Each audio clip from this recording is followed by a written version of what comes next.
Hare Krishna. Sorry for the delay in reaching here. There was some miscommunication about the exact time of the class. So today,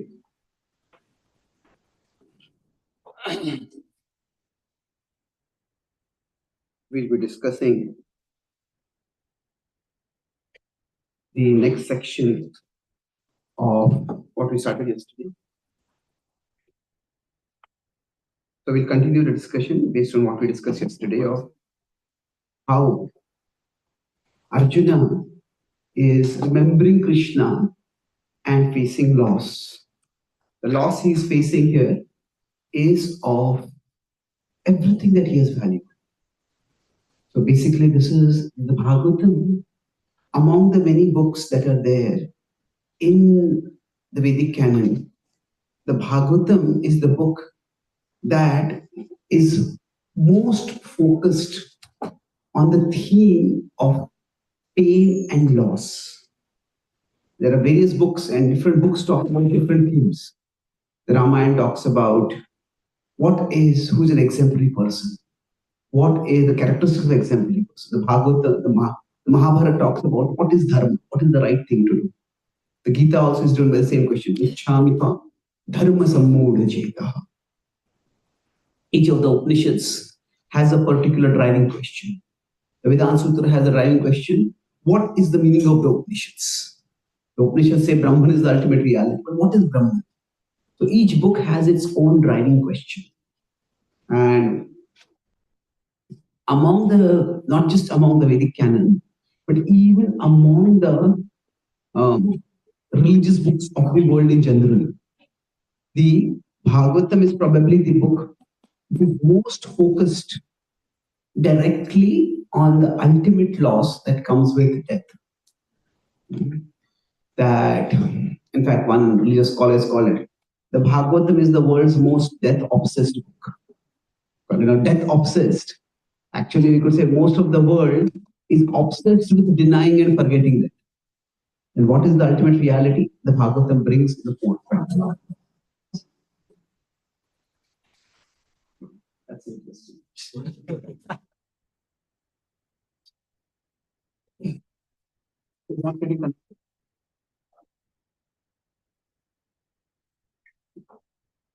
So what we are discussing here is the idea that when we are focusing on this particular theme, so I'll talk about it today from three broad perspectives. First is the approach that I'm going to take over here. It's an elaboration of what we discussed. And then I'll talk about the context. What is happening to Arjuna? And then lastly, I'll talk about transcendence. So in this way, I'll be using this acronym ACT. What is the approach we take? What is the context? And how through that context, transcendence is to be achieved. So basically the idea is, let's say, if this is the text of the Bhagavatam, this is Krishna, this is transcendence. So now when we are approaching, we are here, we could approach the Bhagavatam from this side, we could approach the Bhagavatam from this side. What is the approach that we are taking? Then in the Bhagavatam, there are many incidents. So we are focusing on a particular incident. And so this is our approach. And the incident that we are approaching, what is the context in which we are approaching it? And we are seeing how the character there attained transcendence and how we can learn to attain transcendence. In general, when we study, any subject can be studied from many different perspectives. So what is the focus we are having right now? That is, okay, how do we approach the Bhagavatam? And what is going on in the Bhagavatam? And how can understanding that help us to attain transcendence? Help us come closer to it. So the approach, to some extent yesterday I talked about how what we remember reveals what we hold dear. So when Arjuna has lost the one thing that defined him as a person, his archery skills. And yet when he's expressing his agony, he doesn't even once mention in a very big way that I've lost my archery skills. He mentioned it he mentioned this over here that my Lord is lost and my By that, the teja, the prowess is also gone. But after that, everything is the remembrance of the Lord and the heroic deed that he was able to achieve by the mercy of the Lord. So the loss of the archery skill is not something which he is focusing on. So that shows what his identification is primarily.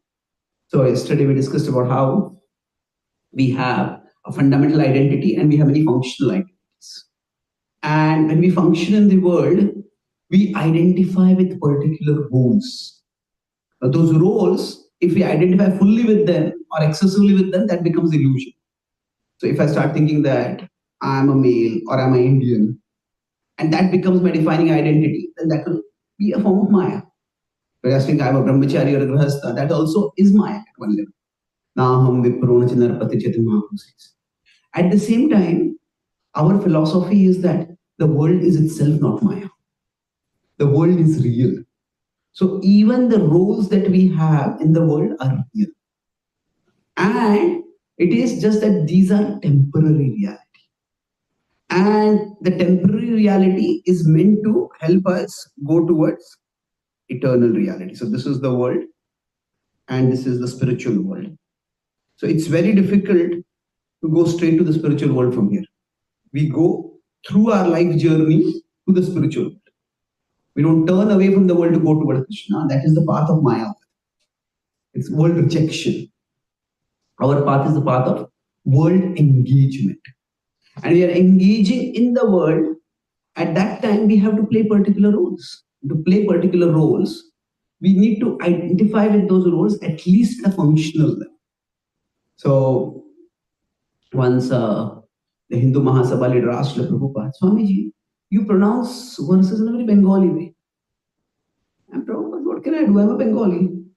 So, Prabhupada was very non-defensively nonchalant about it. And Prabhupada was a Bengali. The soul was not Bengali. The soul was transcendental, but the body was Bengali. Prabhupada, when he spoke, he had a Bengali accent to it. So Prabhupada, so basically the point is, when we approach scriptures, it is very important to know how we are approaching it. I use the acronym LEAD. I think I had discussed this last year when I had come. Broadly, there are 4 ways in which scripture can be approached. You know, remember the 4 things? L is literal. So these are stories that happen as they are, and that's all there is. So we can learn from the story and enjoy the story, and that's all there is. So the general masses focus on this level, just the literal level. Now beyond that is the ethical level.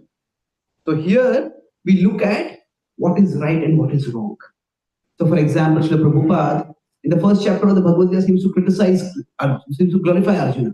He's not rushing into actions, he's thoughtful, he's analytical, and he is trying to decide what is right and wrong. And suddenly in the second chapter, Arjuna is in tears. Prabhupada said tears are a sign of ignorance, attachment, and everybody is suffering from the skin disease. And Krishna is speaking the Gita to enlighten. So at the ethical level, sometimes the focus is not on who is right, but what is right. So sometimes the same character may be analyzed in different ways because the focus is not so much to judge the character. The focus is to learn what is the best thing for us. So sometimes in the Chitraketu pastime, so we may have that Chitraketu being cursed by Parvati. Sometimes Prabhupada may say that Chitraketu, none of the sages were laughing. Why did he have to laugh over it? And we should not offend great sages. And then later on Parvati curses and Shiva glorifies Chitraketu. So he says, none of the sages took any action. Why did Parvati have to take action? No, we should not rush to judgment. We should not curse people.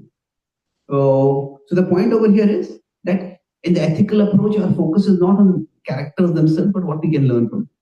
Then there is the allegorical approach. The allegorical approach is where we look at some of the symbolisms. What do the characters represent? So for example, we study the Ramayana, we can study who is Ravan, but we can also study what is Ravan. So Ravan was a historical person, but Ravan is also a trans-historical mentality, not transcendental, but an entity mentality that pervades throughout history beyond a particular time. So what is Ravan? is a much more important question than who is Ravana. The Ravana mentality may come within us also in different ways. And then D is the devotional. Now at the devotional level, our focus is primarily on seeing everything simply as a Leela of the Lord. So for example, Prabhupada says Arjuna's illusion was created by Krishna so that the Bhagavad-gita would speak.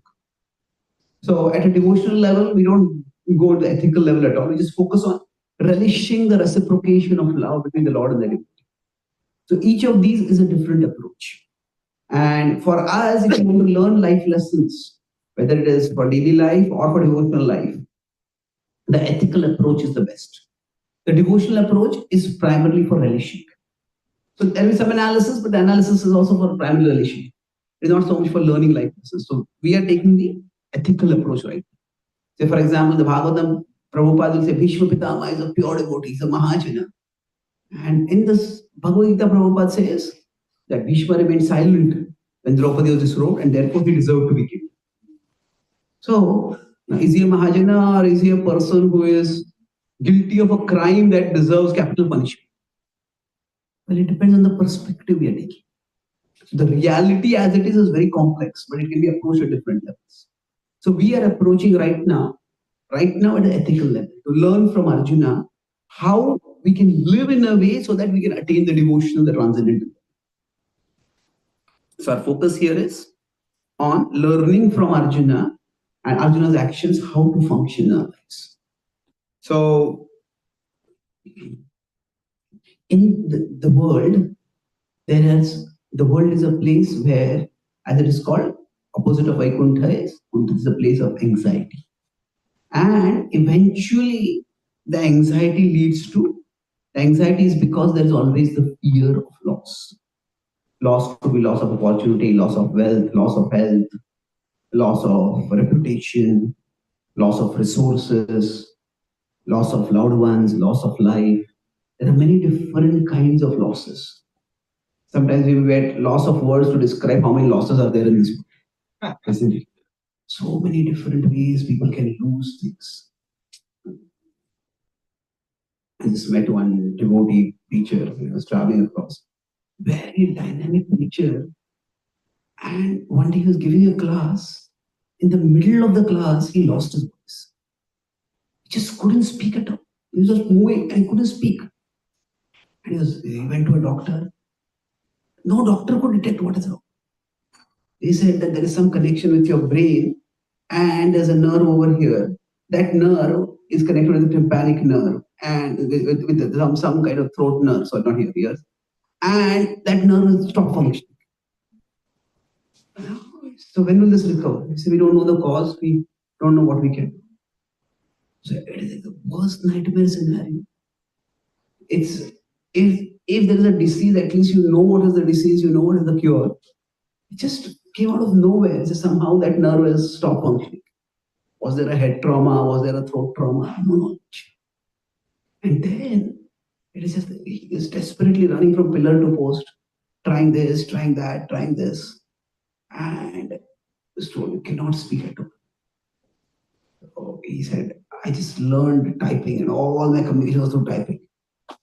I saw that he was driving me in a car. That he was actually able to type with one finger at a faster speed than what I could type with two fingers. Or at both hands, like one finger with both hands. The human spirit is incredibly resilient. When one door closes, another door opens. Anyway, for him, he tried different speech therapists. And one devotee connected with a speech therapist in the Middle East. And the therapist says, this party, you do this kind of exercise, you do this kind of pressure and massage. And just like it was for 15 days of night, when suddenly the voice came back. It is. So he told me this, then we read this section of the Bhagavatam together. He says, for a speaker, the defining attribute is your speaking ability. You lose everything. Losing speaking ability is like the worst nightmare. So that's what in this world, what we may lose. And there's so many ways in which we lose things, we just can't figure it out. So the world can be a very, this is not to scare us. The world is a scary place, but the point is not to be scared. The point is to turn toward Krishna. So Sometimes it may happen that a devotee may lose cognitive ability. First time in our movement when some devotee, some senior devotee, some spiritual master, they start losing they got Parkinson's. Now losing physical ability is one thing. If somebody gets Alzheimer's and starts losing cognitive ability, somebody starts getting dementia, that becomes very difficult to process. Because the person is there, but the person is not there. And the kind of losses that can be there in the world, it's very, very difficult to process. So Arjuna is here facing what he could call the loss that could have led to a loss of complete identity for him. So broadly, the losses that we suffer in our life can be put into categories. One is the loss of means, and the second is the loss of meaning. Loss of means. Means are resources that we may. So, for example, wealth could be a resource. Talent could be a resource. Reputation could be a resource. If somebody is a counselor, a mentor, a speaker, now they may not be concerned about reputation in the terms of fame, but if the reputation is spoiled, nobody will come and hear them. So Mahaprabhu says, "Sannyasi ralpachitta sarva loka gaya." That the point is, reputation is also important. Reputation is a means, but there can be the loss of means. Somebody can lose wealth, somebody can lose health, somebody can lose reputation. But there are many means. A loss of meaning is where we may end up not being able to function because what is the point of living? What is the point of doing it? Now, in one sense, means and meaning are slightly related. For some people, so it's interesting, in Sanskrit, the word artha is used for both. अर्थ के अनेक अर्थ है तो अर्थ का एक अर्थ है अर्थ. What does that mean? That one meaning of artha is meaning itself. So when we use the word artha in terms of wealth, like Bharat ke artha mantra, so there is dharma, artha, kama, moksha. So there artha refers to the means. But then all these four are purusharthas. These are the purposes of life. These are what give meaning to life. So what happens for all of us is that we have artha in the sense of means, and we have artha in the sense of meaning also. Now for different people, depending on how they are functioning, the means itself may be the basis of meaning in their life. If somebody is a surgeon, and the surgery is not just a job that they do, but that is how they define themselves. And if there's an accident and they lose their hands in that, then what is the point of my living? The means can become the meaning of that. Somebody is an athlete, and their physical ability is what defines them.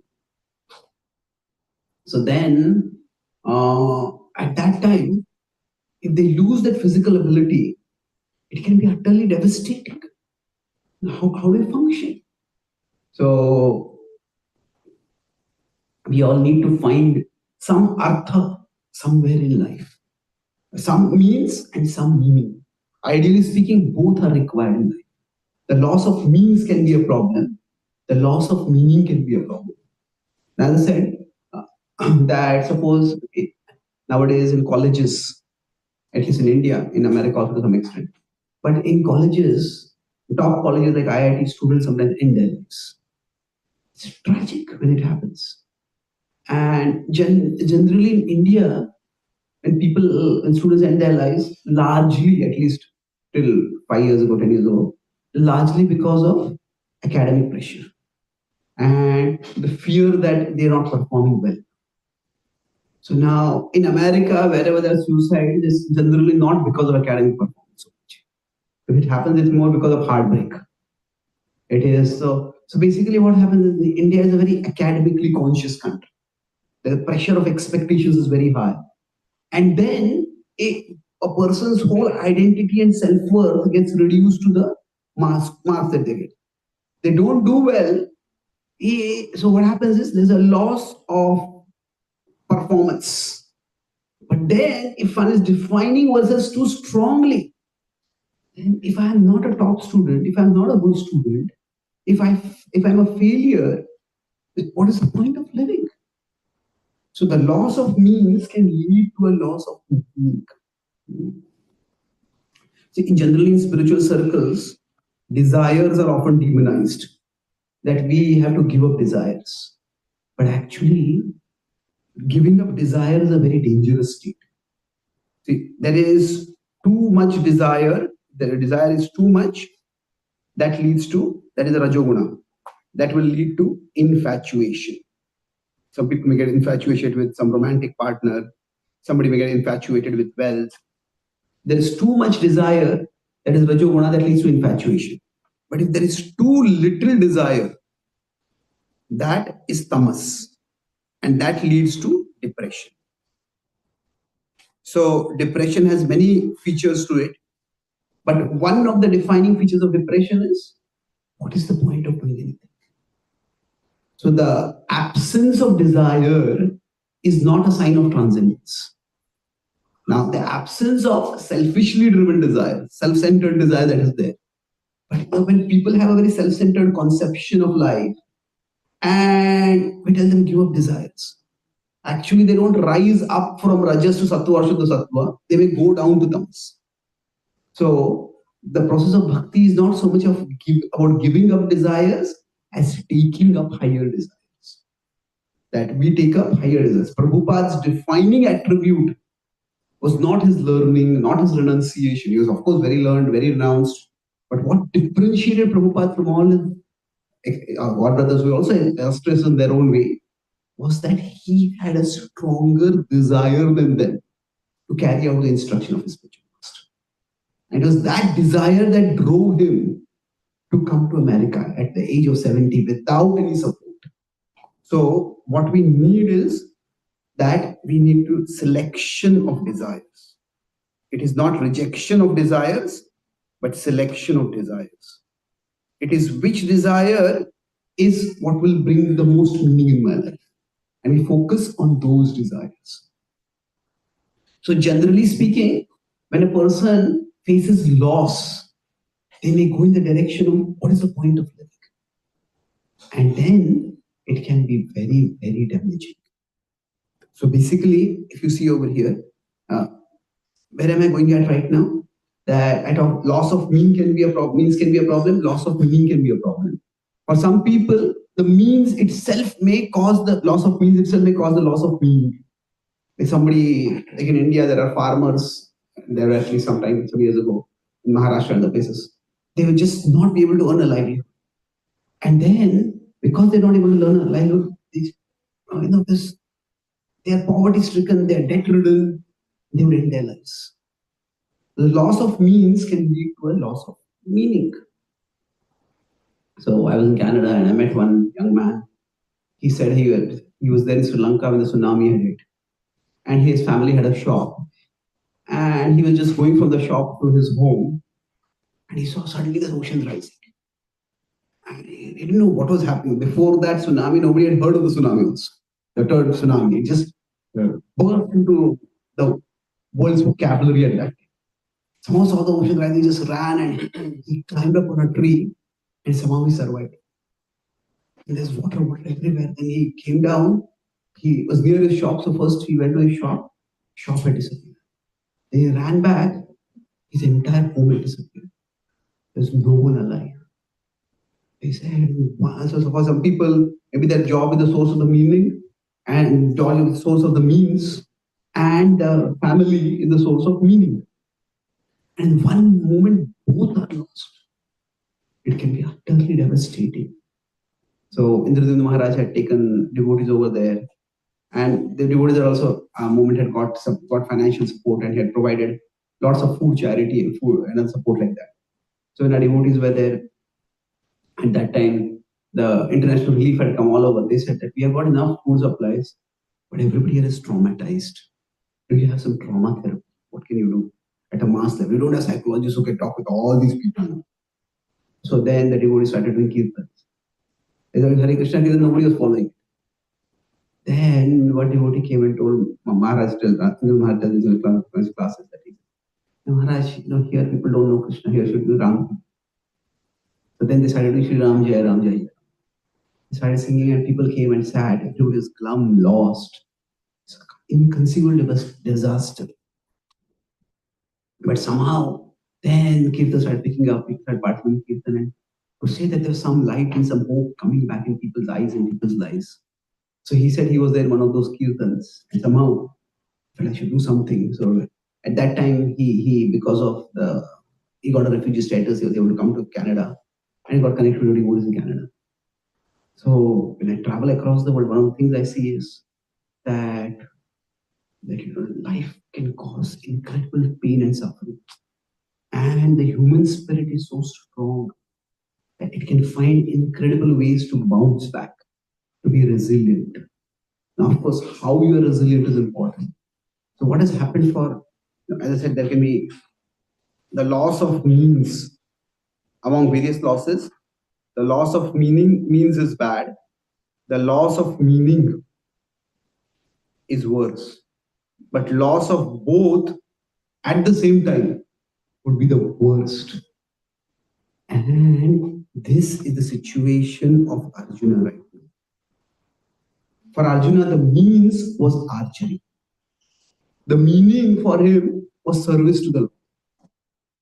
And then in one moment, he's lost the means, he's lost the meaning. So how do you live at that time? It's just that a person can get completely disoriented and devastated. It is how Arjuna is remembering and recovering is actually very, very difficult to process. Now, as I said, the human spirit. Now, the human spirit is not a word that Prabhupada used. I'm using the word spirit over here in a non-literal sense. The spirit can mean energy. This person has got a very positive spirit. The spirit can be used literally to refer to the soul, the spiritual level of reality. But the spiritual level of reality is also the source of energy. So this person has a very positive spirit. I like the spirit of this person. That means I like the attitude, the energy. So the human spirit is actually very resilient. And in different ways, we all find ways to bounce back. But when somewhere we have to find some meaning and move forward. Otherwise, it's very difficult. And that's why when we are preaching, it's very important that we do not destroy people's present source of meaning. Because if we destroy people's present source of meaning, we want to expand their source of meaning to the ultimate source of meaning. But if we destroy people's present source of meaning, then they may have nothing left to live for. What am I going to do in life? So I remember I was at one place, and I knew that devotee that was a bit of hardline spiritual. But he had invited me to come to his place, so I had gone. That was a time when I was trying to build bridges between the liberals and conservatives in our movement. Then I realized if I try to build a bridge, you get burned from both sides. So I was trying to do podcasts with all kinds of devotees from different places. But anyway, so I had gone there, and this devotee introduced me. He says, this devotee is so sincere that when his wife refused to become a devotee, he divorced.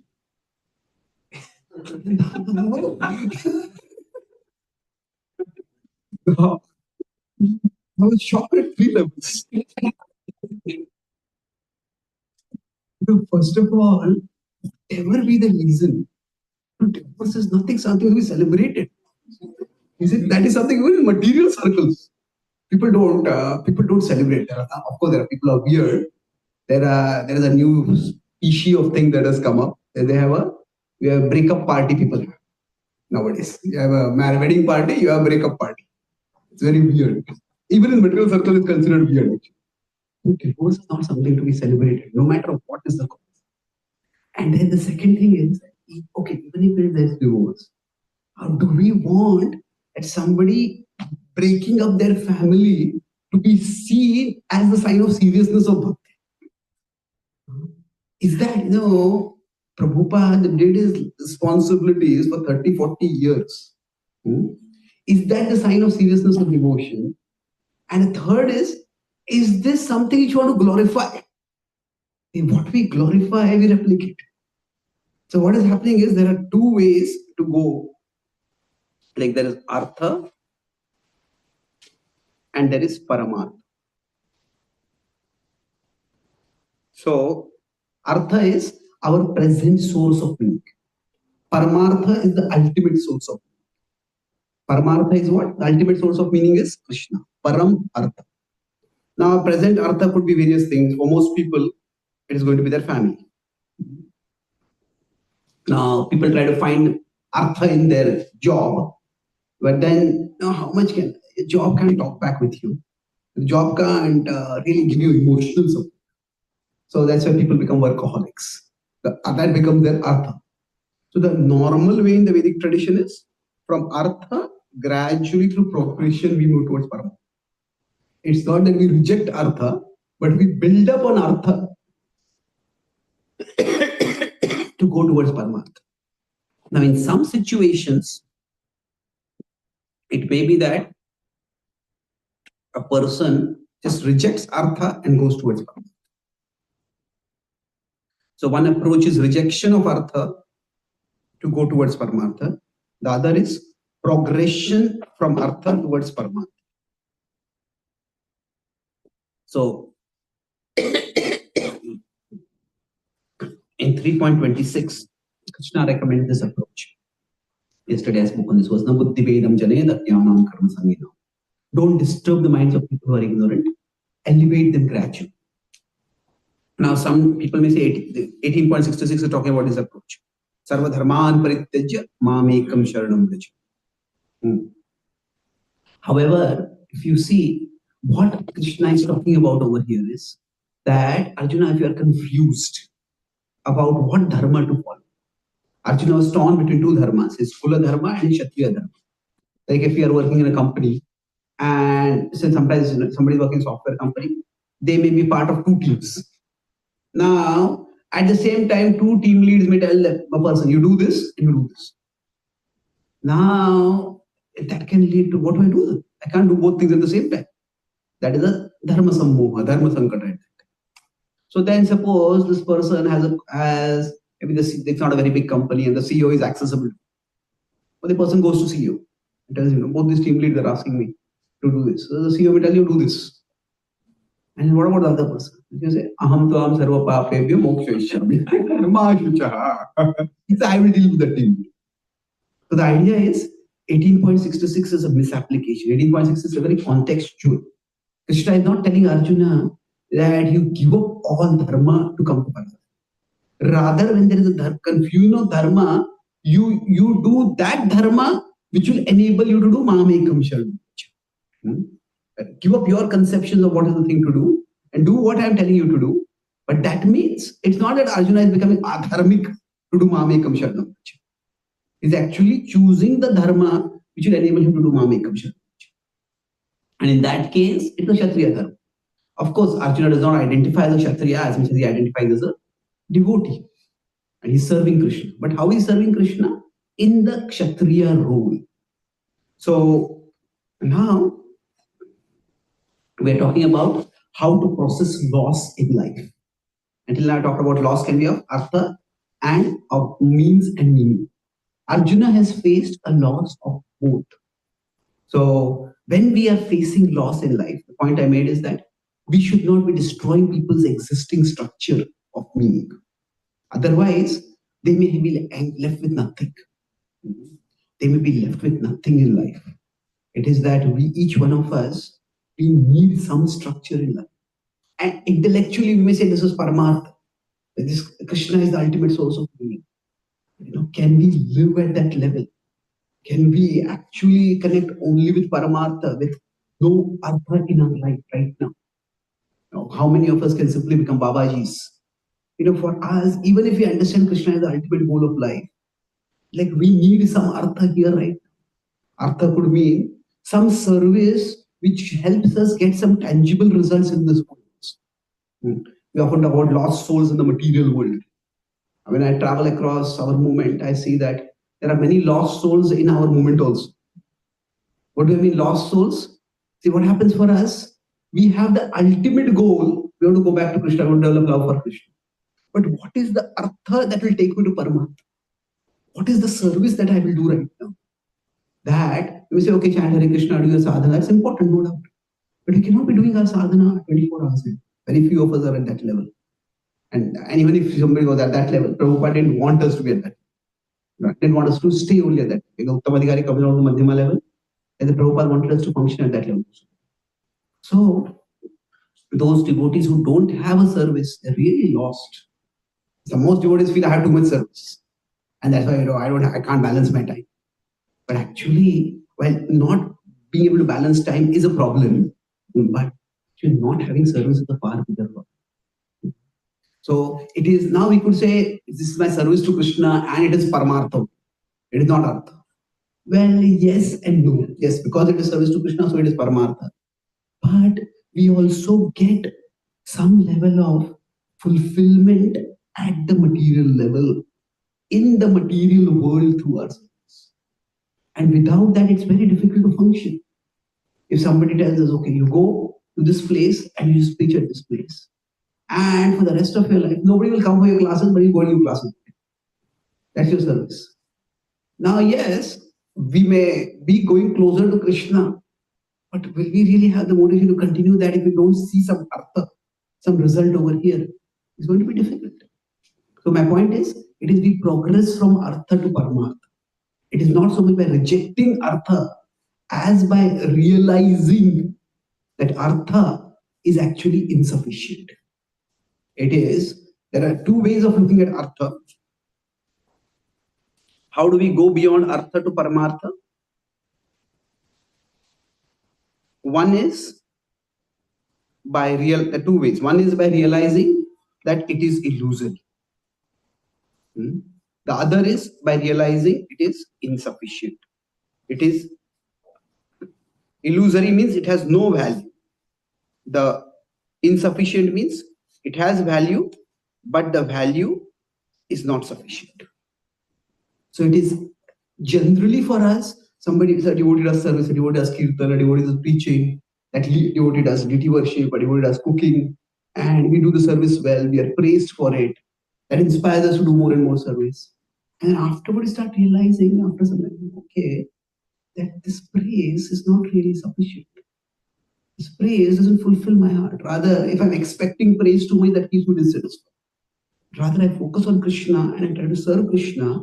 That's when we get the ultimate meaning in life. That's what enables us to move towards. So for a devotee who does not have artha and they just try to go towards paramartha, then what happens is those devotees start criticizing artha for everyone else. You are doing this for money. See, like I may say that, okay, if I give a class and people will praise me for my class, so I'll become proud of it. So I say I'll not give any classes. If I do kirtan, if somebody can do kirtan, they do kirtan, I'll sing and I'll become proud of it. But then what happens is, we may say that we will not, okay, I'll not do anything, she'll give me fame. But in this world, service is required. Somebody else does kirtan nicely and then they are praised. When they are praised, oh, this devotee is nice, that's such nice kirtan. From inside of the club, but you have seen how much prasad this devotee takes. So what will happen is that we say I don't want pride, but what will come is envy. So we will try to minimize those by others by saying that, oh, they are mundanely motivated or they are trying to find faults with them. So the way to go beyond pride is not by rejection of talent. It is by purification of intent. And that will happen gradually. It is our talent that gives us some artha. And then afterwards, we realize that artha is not sufficient. And then we go towards paramartha. So we go the purification from pride. The purification from pride.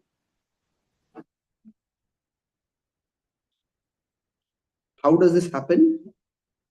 It is not by rejection of talent. It's a very self-centered view to say that I don't want to become proud, so I won't use my talent. Well, our talents are not ours. Our talents are gifts given by Krishna to us. And we are meant to be custodians. We are meant to use those talents. So rejection of talent is not the way. It is purification of intent. Rather than purification from pride, we can say, how do we go beyond pride? How do we actually go beyond pride?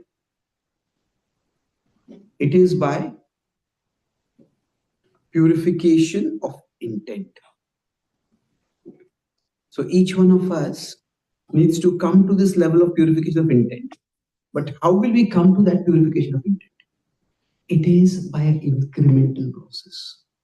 So for example, it's like first we need to become devotees. It's like for most people, how it is there is service, then there is devotional service. And then after that, there will be pure devotional service.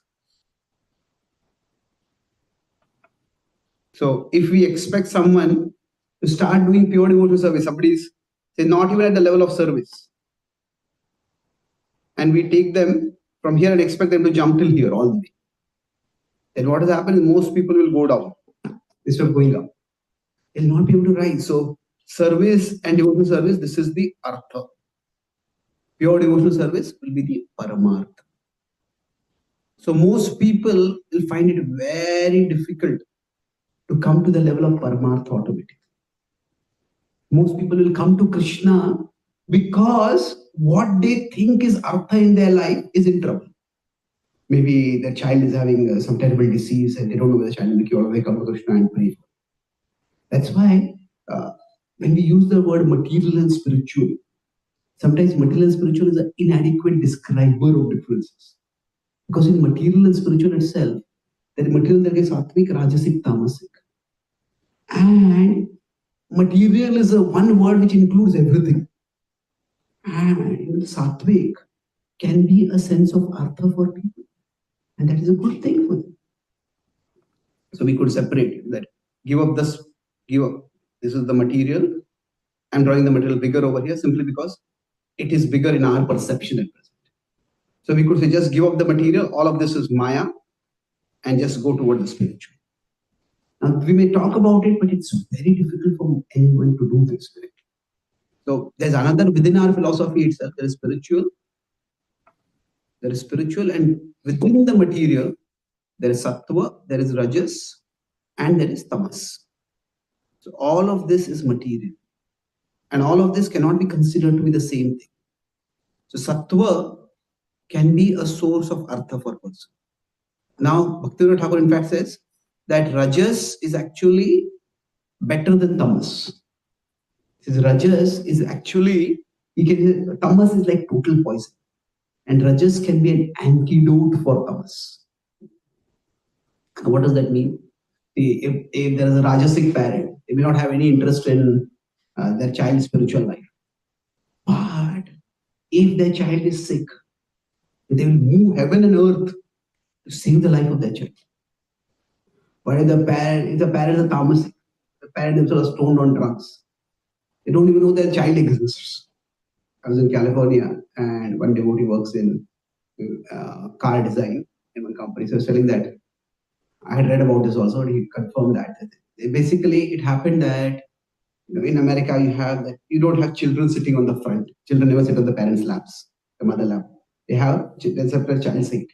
The child is very small, and the child seat is at the back, and it's turned backward also, so that even there's the impact is not that severe. So it happened apparently 4 or 5 times in the last couple of years that the parents or the parent, they got out of the car and they forgot they had a child. And they locked the car and went up. Now, how can you forget you have a child? So people who forget their child should forget the idea of having a child. He said, but it's too late for that. They already have a child.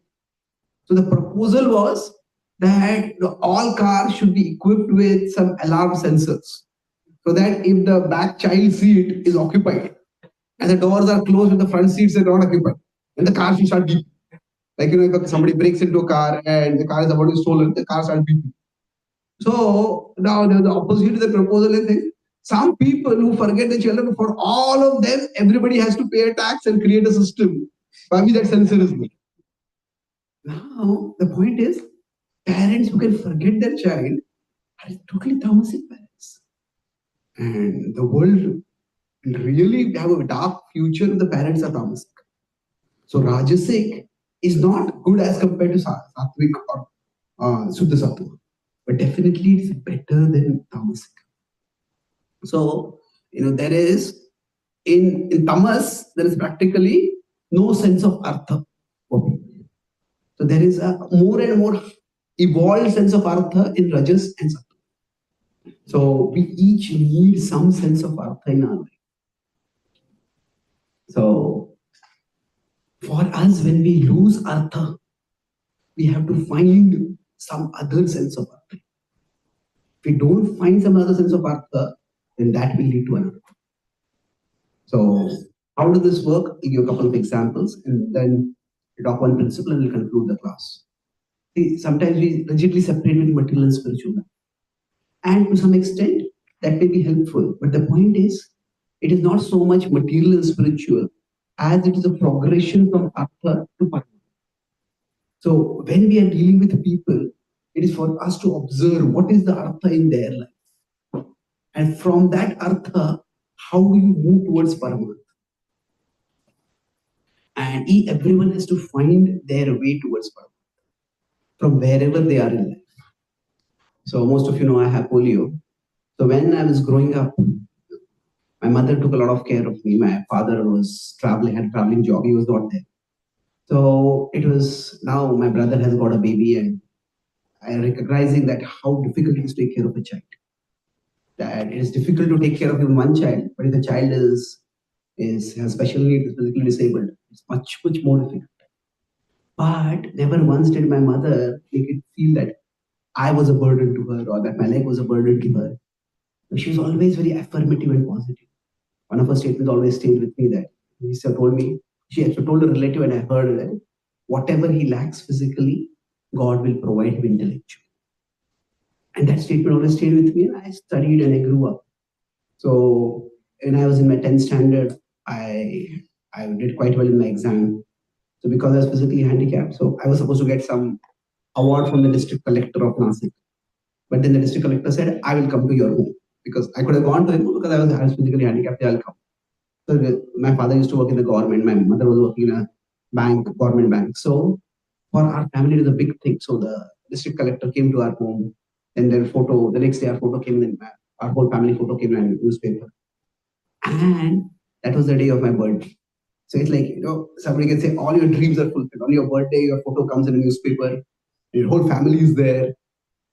And that very night, my mother was diagnosed with terminal blood cancer. And she was having some jaw issues. None of us knew about the gravity of the issue, but it was fourth stage. So we didn't even know what it was. That day, there's no internet. This is 1990s. So when the diagnosis came, this is leukemia. I thought I had a good vocabulary. I thought I know this word. So it was, and I thought I remember this is blood cancer. It can't be blood cancer. But anyway, it's just the day when it was like the topmost day of my life, suddenly the whole earth was pulled out. And within 1 month, it was all over. It was utter devastation for her. But then I didn't even know how to live. I had a younger brother my parents had decided that because I had this physical handicap, they wanted to focus on trying to heal me. So they decided not to have a child for quite some time. So between me and my younger brother, there's an 11-year age difference. So my father told me that my mother told him that I should take care of my younger brother. And somehow, in the fog at that time that was going in my mind, that became the artha for me. That I was living to please my mother. I was close to my father, but much closer to my mother. And mother suddenly going off my life. What my mother told you, take care of your younger brother. So that became a source of artha for me. And then I continued on after 3-4 years. That's when I started reading philosophical books more. But then I was introduced to Bhagavad-gita. And the pastime there are two pastimes, and one pastime was extremely difficult for me to accept. That was Chitraketu pastime. Chitraketu says, what mother, what father? That it's all, all the love of the mother and the father, it's all Maya. I just couldn't accept it. And that without my mother and her caring for not just love in a sentimental sense, I know how much she sacrificed. Without that, I would not have survived. I would not have grown. And then, so that was when I was getting introduced to Krishna consciousness, the 2-3 things that gave me serious thought about whether I should pursue Krishna consciousness ahead or not. This was this idea that the parent's love for a child is Maya. I just couldn't accept that. And then fortunately for me, I happened to read the Dhruva Maharaj pastime. And there is that statement where Dhruva's mother tells him that whatever love I can give you, Vishnu can give you millions of times more love. So now, that gave me such relief. Because Dhruva's mother, Suniti, she is not denying her love for a child. Now, if her love for a child is Maya, if that is zero, then million times zero is still zero.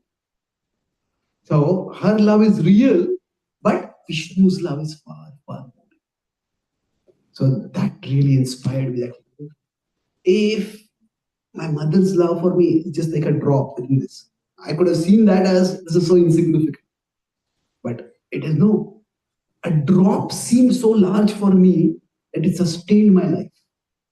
Then how much bigger would the ocean be? So that artha to paramartha. Then one of my favorite verses, Tvameva Mata Chapita. Many times this is presented in the impersonalist way. But it's not impersonal. It doesn't have to have impersonal reading. That whatever love we get from our mother, whatever love we get from our father, whatever friendship we get from our siblings or our friends, Tvameva Mata Chapita Tvameva, Tvameva Bandhushya Sakha Tvameva. It's interesting, the first 4 lines are about people. The next 2 lines are about things. Tvameva Vidya Dravidam Tvameva.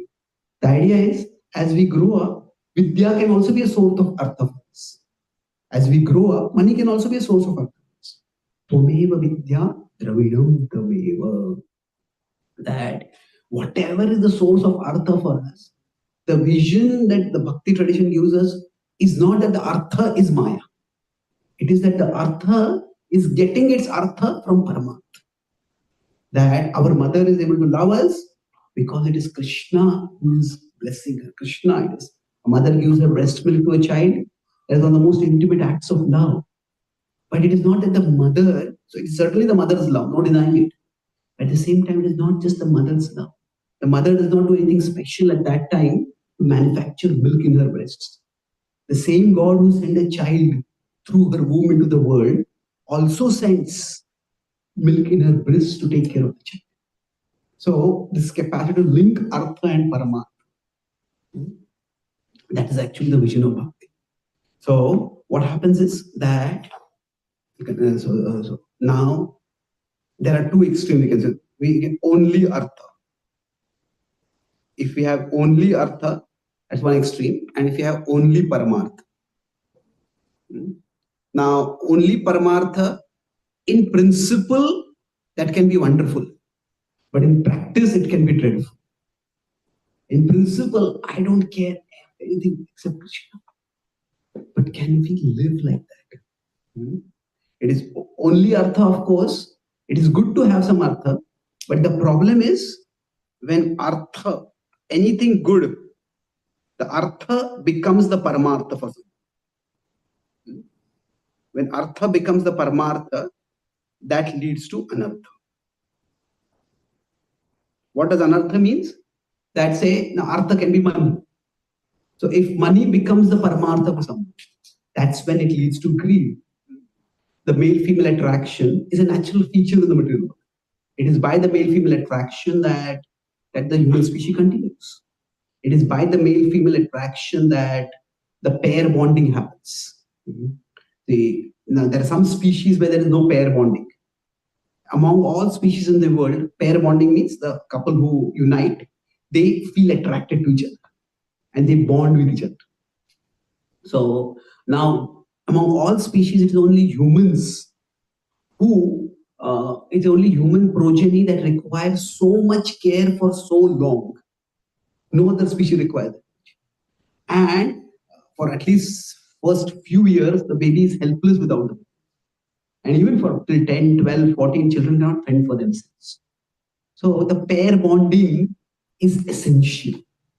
That the couple bond with each other, and that bonding happens through it may be through physical intimacy, but formally it is through wedding. So that pair bonding is very important. And now what happens is when pleasure becomes the sole purpose. Now, is there pleasure in the procreative act? That is there. The Bhagavatam says that pleasure is given, arranged by the law. But when the procreative act is done only for pleasure, without reproduction, without procreation, or even without pair bonding, just people to hook up, there's a hookup culture, then that becomes anartha. But the dharma aviruddho bhuteshu kamosmi bharatacharya. It is the artha that can lead people to paramatma. I talk with many devotees and they tell me that when they have a child, they have to take care of the child. That responsibility of taking care of the child makes them pray to Krishna far more intensely than what they would pray other things. Now, we may call it material, we call it spiritual. This is for the child's spiritual growth. So it's generally an artha that takes us to Paramatma.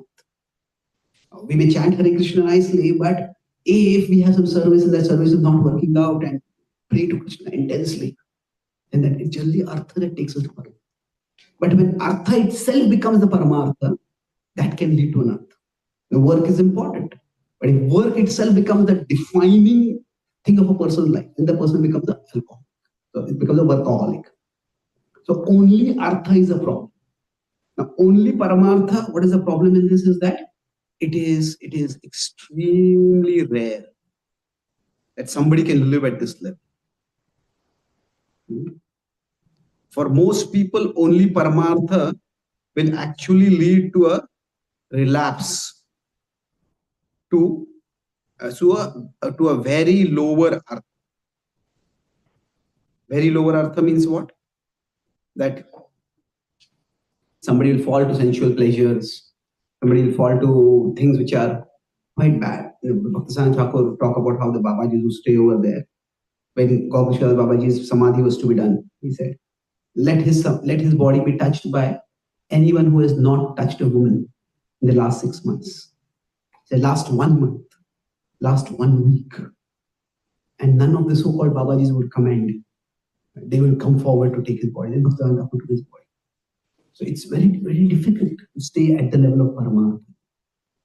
So what we need, the balance stages, artha that will take us to Paramartha.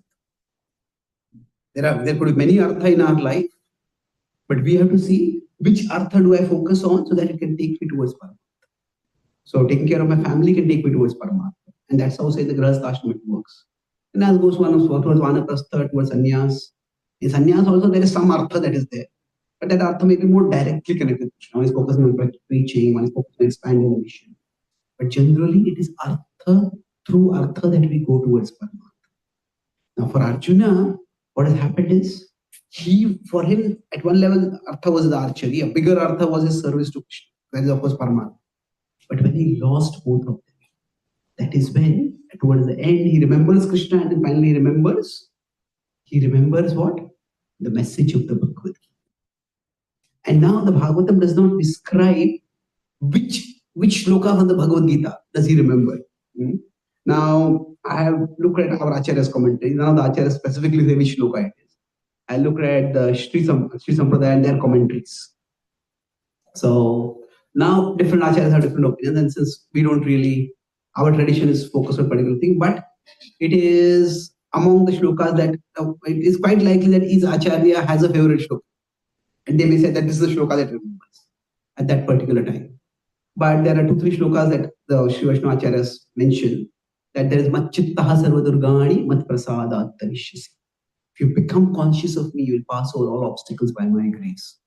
So basically, the import given is that Arjuna remembers that Krishna is with me even when he is not with me.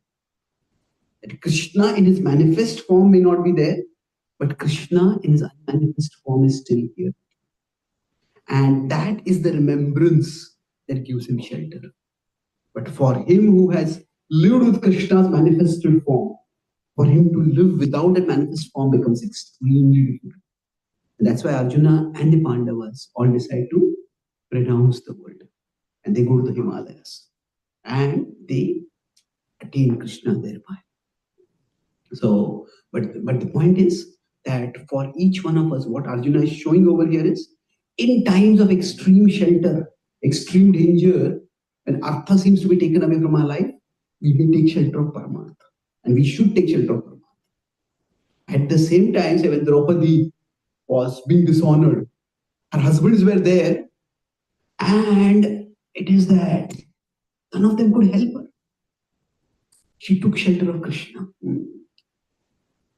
Now there are some imaginative retellings of the Mahabharata. There's one particular imaginative, and by not a devotee, so where the whole Mahabharata is told from the perspective of Draupadi. Draupadi speaking the first person. So there is this question raised by some Sri Vaishnava scholars that, how did Draupadi accept her husbands after they had abandoned? You focus on that particular moment, and Krishna protected her. But it is not that while her husband didn't protect her, she didn't reject them. So what was she thinking at that time? How was she able to, that you abandoned me in my time of need? So why didn't she abandon them? How did she stay with them? So she understood that Yudhishthira was a virtuous person. And Yudhishthira had made a miscalculation. There's an elaborate discussion in the Mahabharata afterwards in the forest. Draupadi asked, how could you gamble like this? How could you gamble everything away? And Yudhishthira pours out his heart. See, for a person who wants to live dharmically, for that person to give up dharma or to do something adharmic is like the most nightmarish thing to live. So when Draupadi talks with Yudhishthira, she sees that Yudhishthira himself is filled with remorse and guilt. It's like what happens for him is he wants to follow his not spiritual master, his elder's instruction. Dhritarashtra tells him, fight. Now come and play the gambling match. And he thinks the best way to maintain peace in our family is by following the elders. But then following the for him, what happens over there is that artha of following his elders becomes the Paramartha temporary. And he says, I cannot question my elders. But then one Sri Vaishnava commentator says that he takes that particular relationship and the dasya bhav as dasya dharma as more important than the pati dharmas. Dasya dharma is what? Now they are slaves. But he's still the husband. It is his duty to protect his wife. But he thinks that dasya dharma is the higher dharma. That's why all the Pandavas, they are also in one sense culpable. Now, of course, from a transit, if you go back to the LEAD, we are all discussing the ethical perspective. From the devotional perspective, this was a pastime to illustrate how Krishna is the ultimate shelter. But Draupadi, during that extreme time, she takes shelter of Krishna. But after that, she does not give up the artha. And she understands that husbands are virtuous, but although they are virtuous, they made a bad thing. He made a bad decision at that time. And that bad decision was not because he had some better than family. It was he wanted to avoid war. She said, let me listen to me. And hoping the elders will intervene at some time or that. But they didn't intervene at the end. His hope was, I'll at least one round of gambling I'll win. Arjuna is such a great devotee of Krishna. Surely Krishna will not let Arjuna be lost. Surely Krishna will not let Draupadi be lost. At least one round I will win. But the problem is in this world, good intention is not a substitute for good intelligence. Good intention is not a substitute for good intelligence. In one place, there was a devotee a leader, he wanted to build a big temple. And he had some temple funds and decided that he had a friend, not a devotee friend, who had invested money in shares and the money had multiplied. He said, I'm doing this for Krishna. So he invested money in the shares and it grew, it increased, it increased, it increased. Now there are different kinds of investments. Some are safer than others. But he was invested in a very volatile kind of thing. And one particular time he lost a huge amount. And he started thinking, okay, this is the money for the new temple. This was the money for the deities. This will surely not be lost. Krishna will not let this be lost. And he kept investing and investing and investing. And in the end, everything was lost. It was utter devastation. So the point is, good intention is not a substitute for good intelligence. So Yudhishthira's intention was good, but the intelligence was awful. So Draupadi saw that his intention was not bad. That's how she was able to speak with him. So even through that situation, she took shelter of Paramartha when Artha was not there. But after that, she did not reject the Artha. The Artha is normally the way we move towards Paramartha. She still was a faithful wife, and her husband were diligent protectors. And that's how they together went towards Paramartha.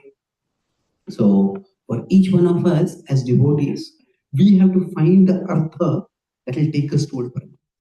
We have to make sure that that Artha itself never becomes the Paramartha. So both extremes, letting Artha become the Paramartha and rejecting all Artha in the name of Paramartha. Can avoid both extremes.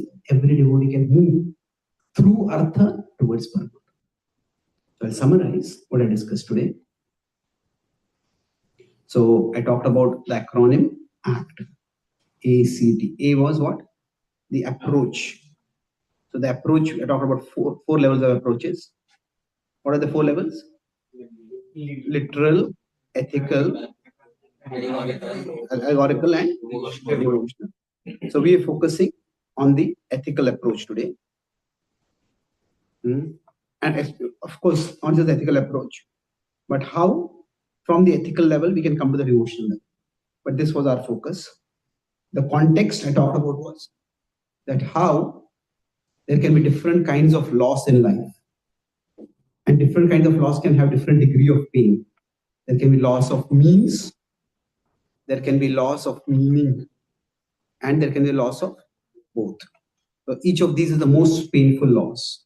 Now this is generally called as Artha. Artha can refer to means as well as meaning. Now Arjuna is facing this level of loss.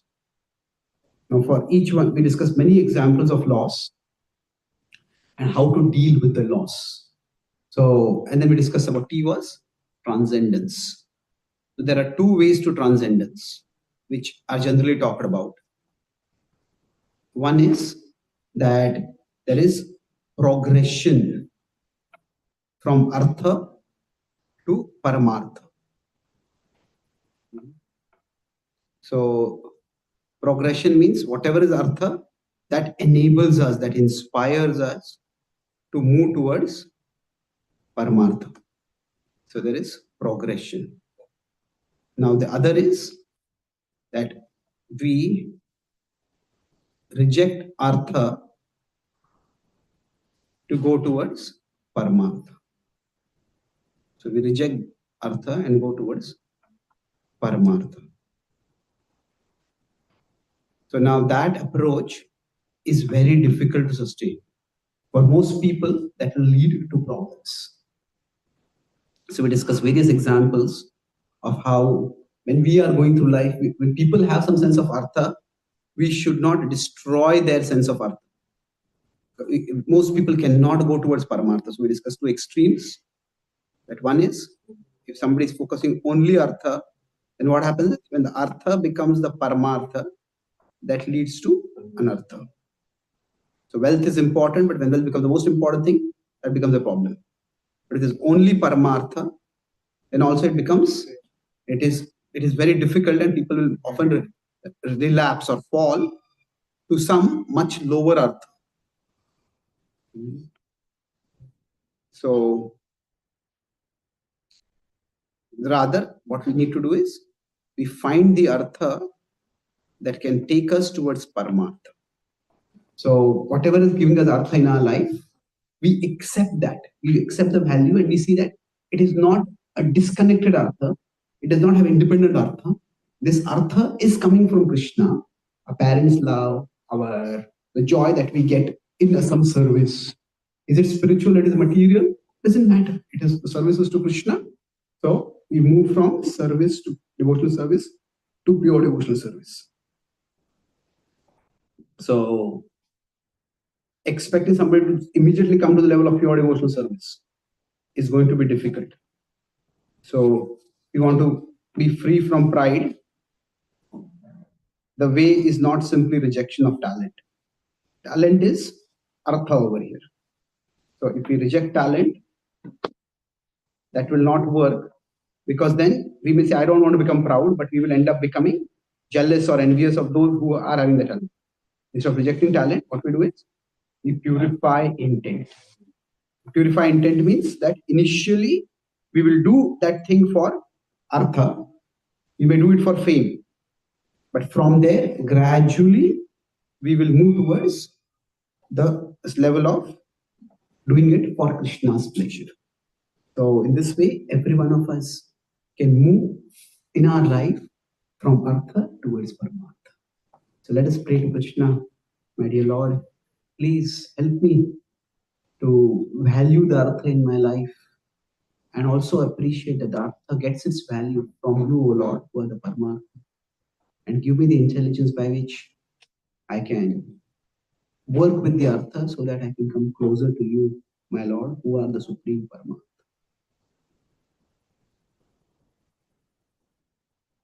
Krishna Bhagwan ki jai. Yes, Guru. Thank you so much for very passionate class.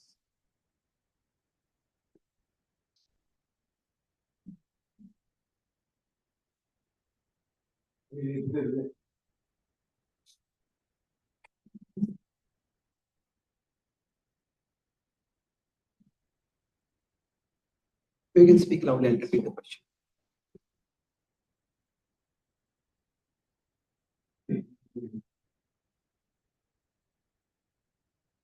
Thank you so much for very touching class.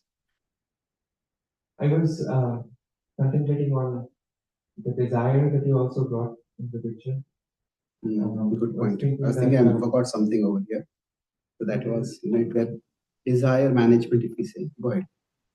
So I was seeing desires as strategies to fulfill our needs. Yes, that's what non-violent says, and that's true. Yeah. And so basically, you are saying that when we are filled with a lot of strategies, then it goes in the direction of rajas, and when we are lacking any strategy to deal with our needs, that basically is tamas. So essentially, what we are doing is we are trying to select strategies that can take us from artha to paramartha. That's the direction you are. Yes. See, when you say desire the strategies to fulfill our needs, there could be three problems with that. First of us, we ourselves don't know the needs, because sometimes the needs are deep within us. Second is that the strategy itself may be an unsound strategy. Like say, I have a need to be respected. But the strategy I use is that whenever I feel disrespected, I start disrespecting others. I start insulting others. The strategy itself may be unsound. A third problem could be that the strategy, we may have outgrown that strategy. That strategy served us at a particular time. Like a child needs toys to play with. And if you tell a child, have no toys, that can be, child needs the shelter at that particular time. So, but then in terms of social and cultural convention, adults playing with toys is frowned upon. So naturally we tend to outgrow that. But we all have certain strategies we have used at particular times in our life. And we may have outgrown those strategies, but still we default toward it. So bhakti means that, first of all, we understand what are our most important needs. The purification bhakti, we understand what are the most important needs and also understand what are the healthy ways to fulfill those needs. Thank you. Yes, Mataji. Prabhu, I was trying to understand how in Lord Rama's pastime, his artha was to be a king, but his role was, I mean, he was Lord himself, so his paramartha also is like, it's like kind of serving his own self, right? He's the Lord. And in that context, I want to understand when Mother Sita was, when he told Lakshman to leave Mother Sita in the ashram, when she was carrying Love and Kush. So would you like to elaborate, like, in this context, like what was playing out in his mind and what was his priority, in terms of his Artha and Paramatma? Would I like to elaborate? No.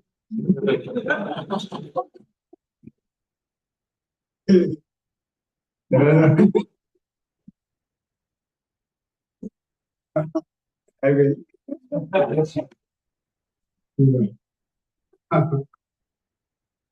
Some pastimes which are very difficult to understand, and sometimes you cannot get a satisfactory understanding of things.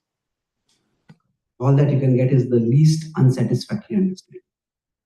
So I will share with you the understanding that I find least unsatisfactory. I have written books on the Ramayana and I'm trying to write future also. And this is, I have many scholars of the Ramayana in our tradition, outside the tradition. I have talked with them. I try to read the traditional commentaries, whatever are available. But it is a very difficult pastime through all of it. So I talk about it. The key point is that there is context.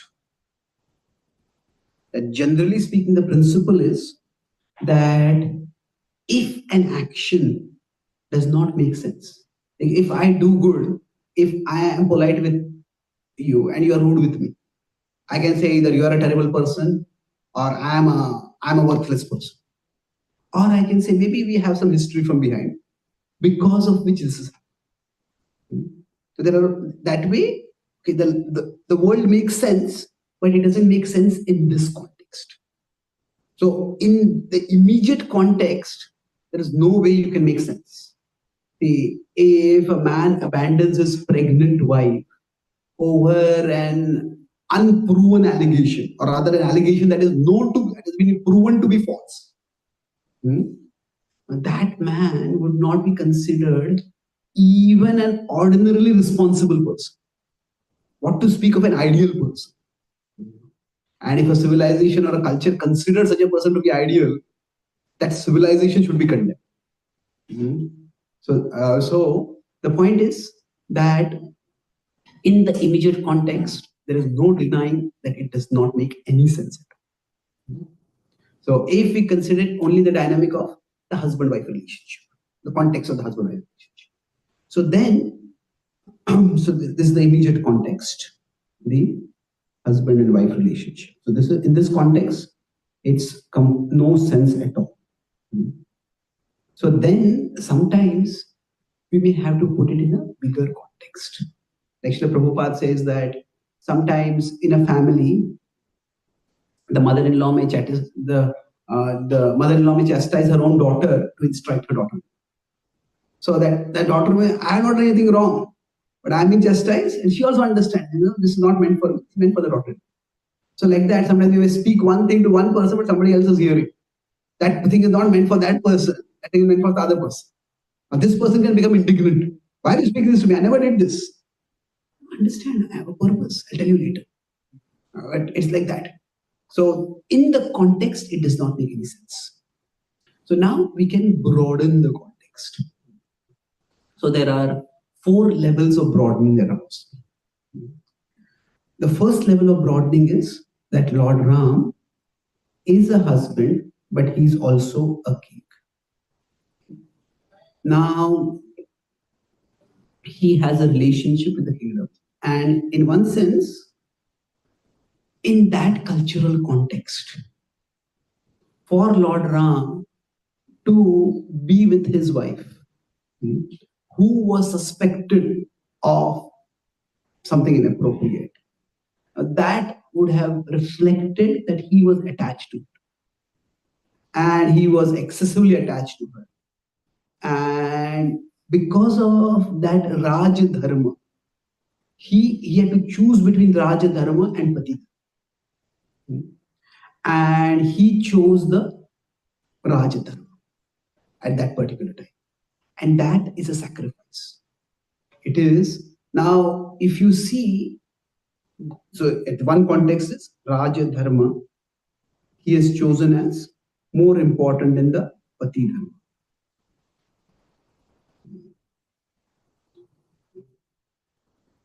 So it is clear that he is not rejecting her as a person. And how do we know that? Three things. First is he does not remarry. He's a king, he could easily have remarried. Now he maintains her word to her, his word to him that I'll be Ekapati.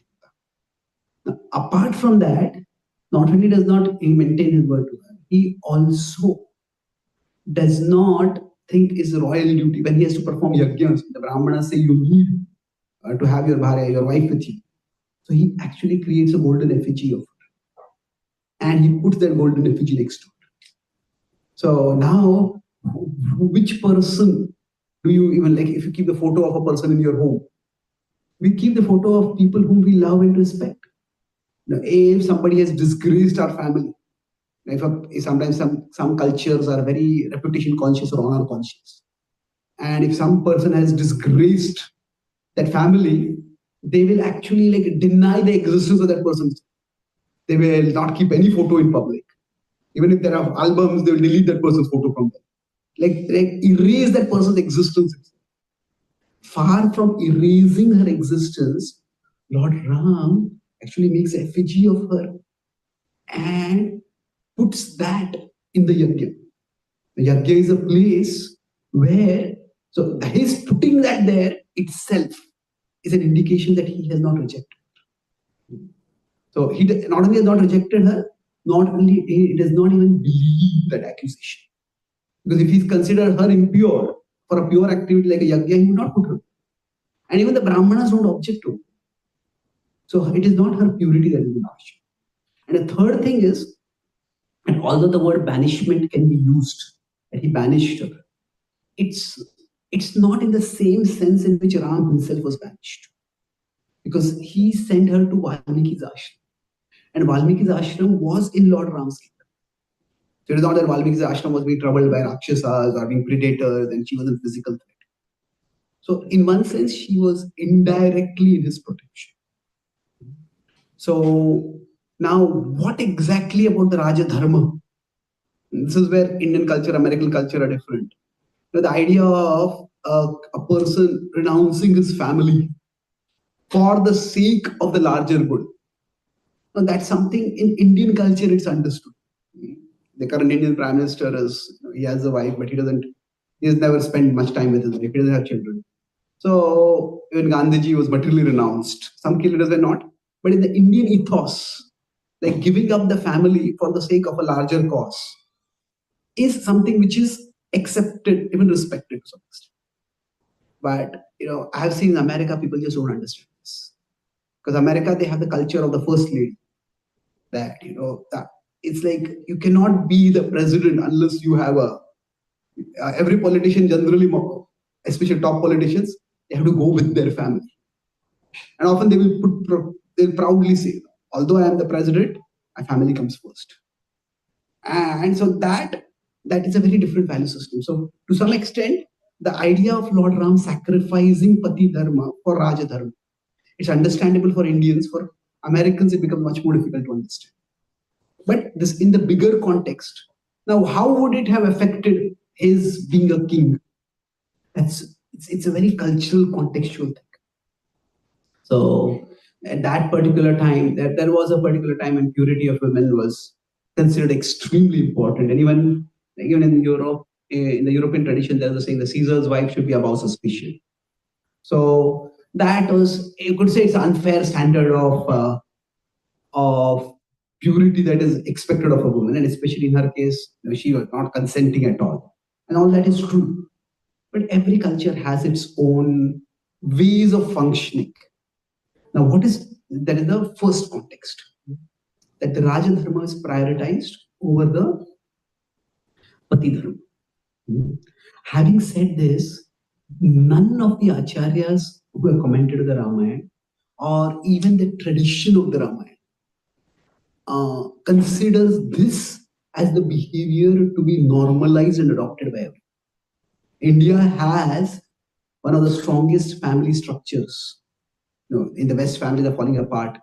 India also, it's happening, unfortunately, but it's much lesser. The family structure is very resilient.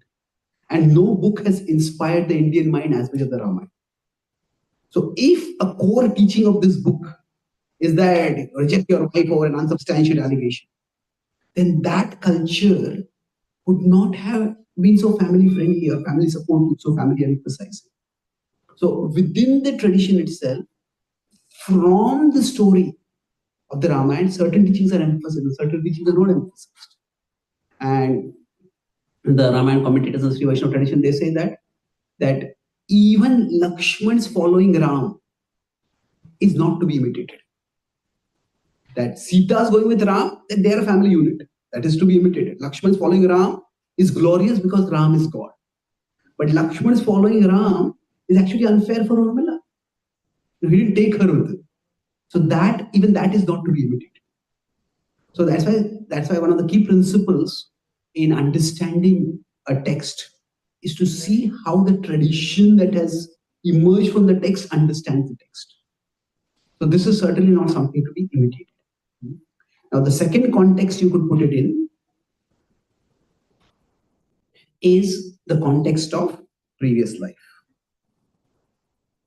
Now we can say the Lord does not have a previous life, and that is true. But there is a story given in the Ramayana itself of a case where, I won't go into the full story, but Bhrigu Muni, his wife, I think her name is Kriti. Khyati, correct. So there's a demon who is being who has been terrorizing the universe, and that demon is being chased by, finally at a particular opportune time, Lord Vishnu corners him, is about to kill him. A demon flees and takes shelter in the ashram of Bhrigu Muni, where Khyati is there. He says, please save me. He says, Khyati. And Khyati says, I'll protect you. And Vishnu says that, no, this is a terrible demon, I have to kill him. Khyati says, no, he's taken shelter of me, I'm not going to kill him. And Vishnu says that this is a terrible demon. If we don't kill him at this time, he will continue to terrorize and destroy the universe. I have to kill him right now. This is the only time available. He says, no, I cannot let him. He's taking shelter of me. And he says, for the sake of the universe, I'll have to kill you to kill him. He says, whatever you do, I'm not going to let him. Then Lord Vishnu kills Khyati and then he kills the demon.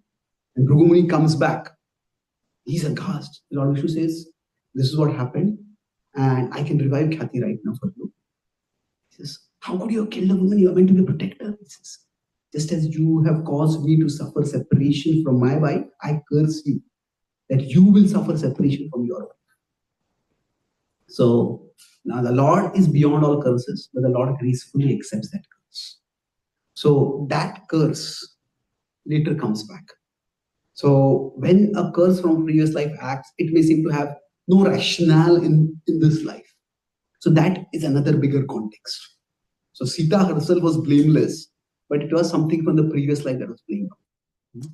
And the third is, so there is the context of the book itself and the mood of the book or the mood of the larger Leela. See, in general, the Ramayan's mood is the mood of sacrifice. That, you see, Ram did not have to go on exile. Ram could have rebelled against his father and grabbed the kingdom. But Ram did not do that. So, Dashrath is not a victimizer. And Ram is not a victim. Both of them are caught in a circumstance. Now, to some extent,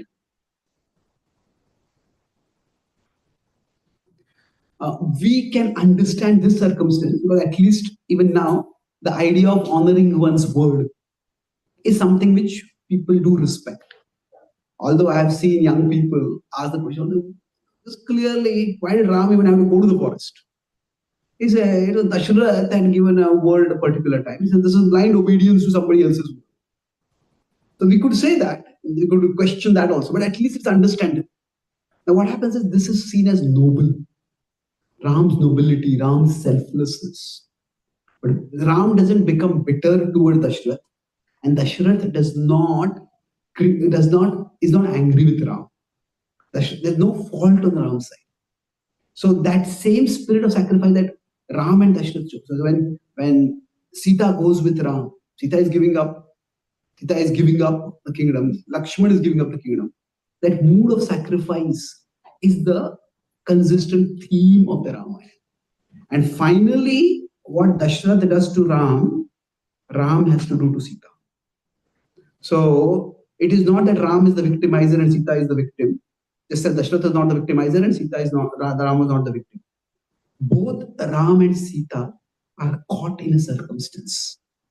And that circumstance is just unfortunate circumstance. And both of them have to participate in a sacrifice. It's a painful sacrifice. Just as Dashrath does not celebrate when Ram goes away. Ram does not celebrate, oh, there's an impure woman in my life, I got rid of her.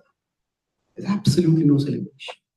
And just as Ram is not bitter towards Dashrath, Sita is heartbroken when Ram rejects her.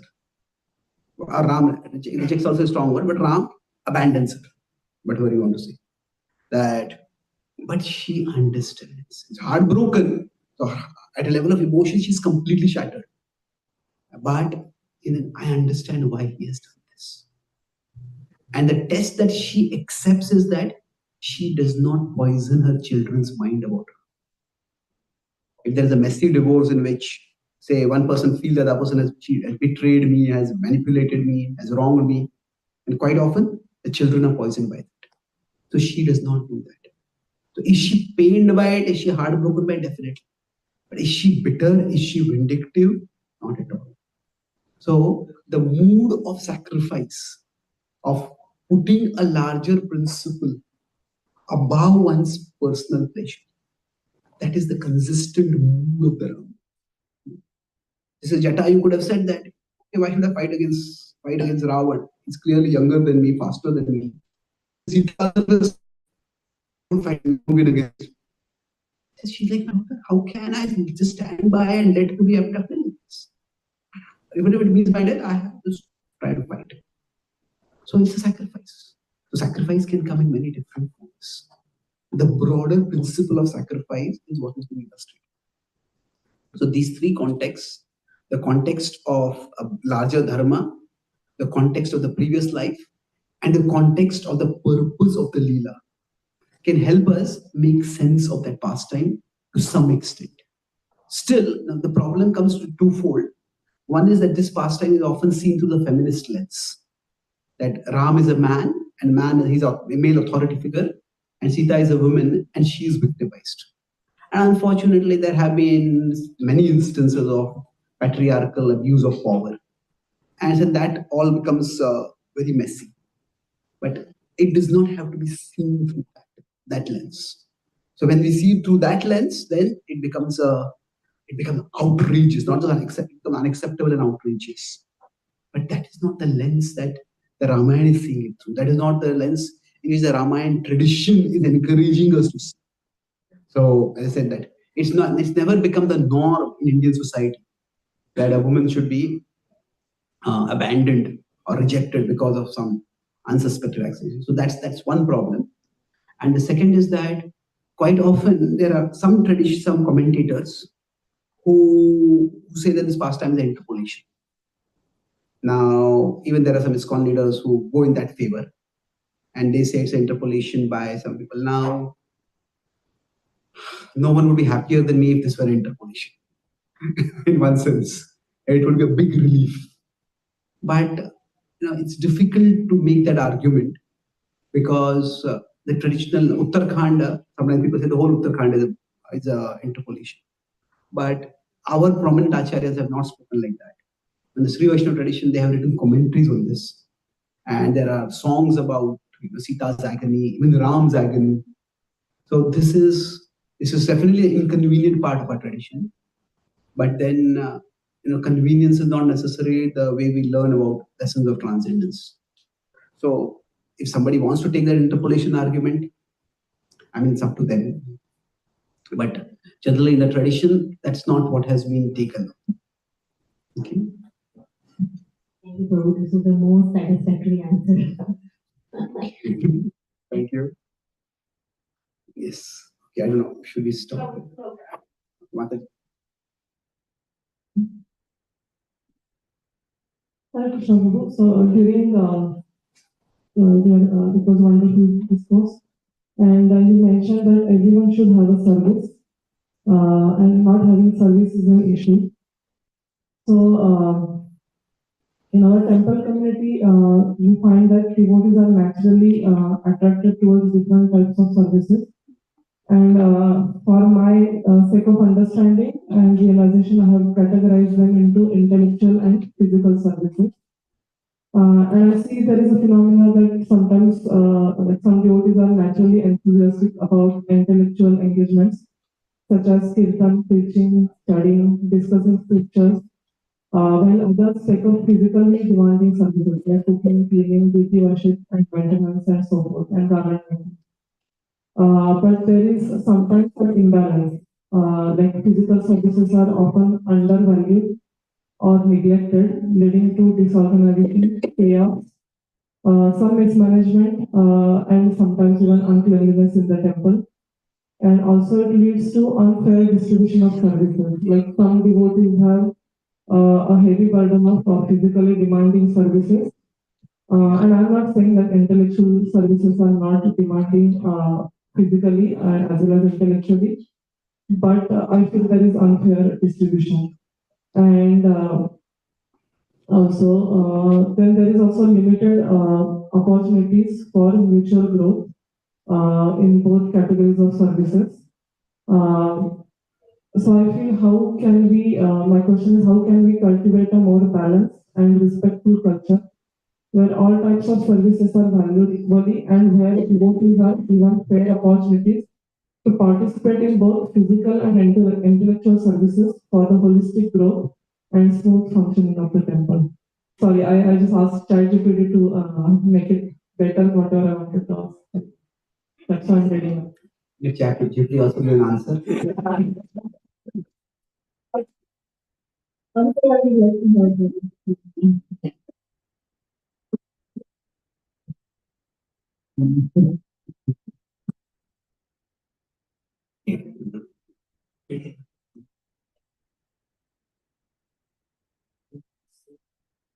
So I don't know how much I'm qualified to answer this question because I have not done many physical services. The very few physical services I can do physically because of the situation. But I would say that I don't know whether kirtan can be called as an intellectual service, but I appreciate the broad classification. See, there are some services which are more visible and even glamorous. There are some services which will be less visible and less glamorous. Now, of course, there are some services which are more intellectual. The intellectual can be glamorous also. Now, some intellectual services may not be very glamorous also. If somebody becomes a preacher who's a crowd puller, that is much more glamorous.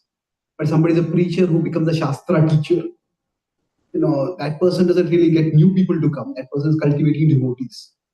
That's also glamorous to some extent. But it also depends. If somebody says nice Krishna Katha, then that person is a crowd puller. But somebody is going to Siddhanta, teaching Bhakti Shastri, Bhakti Vaibhav. There's not so much glamour in that kind of service.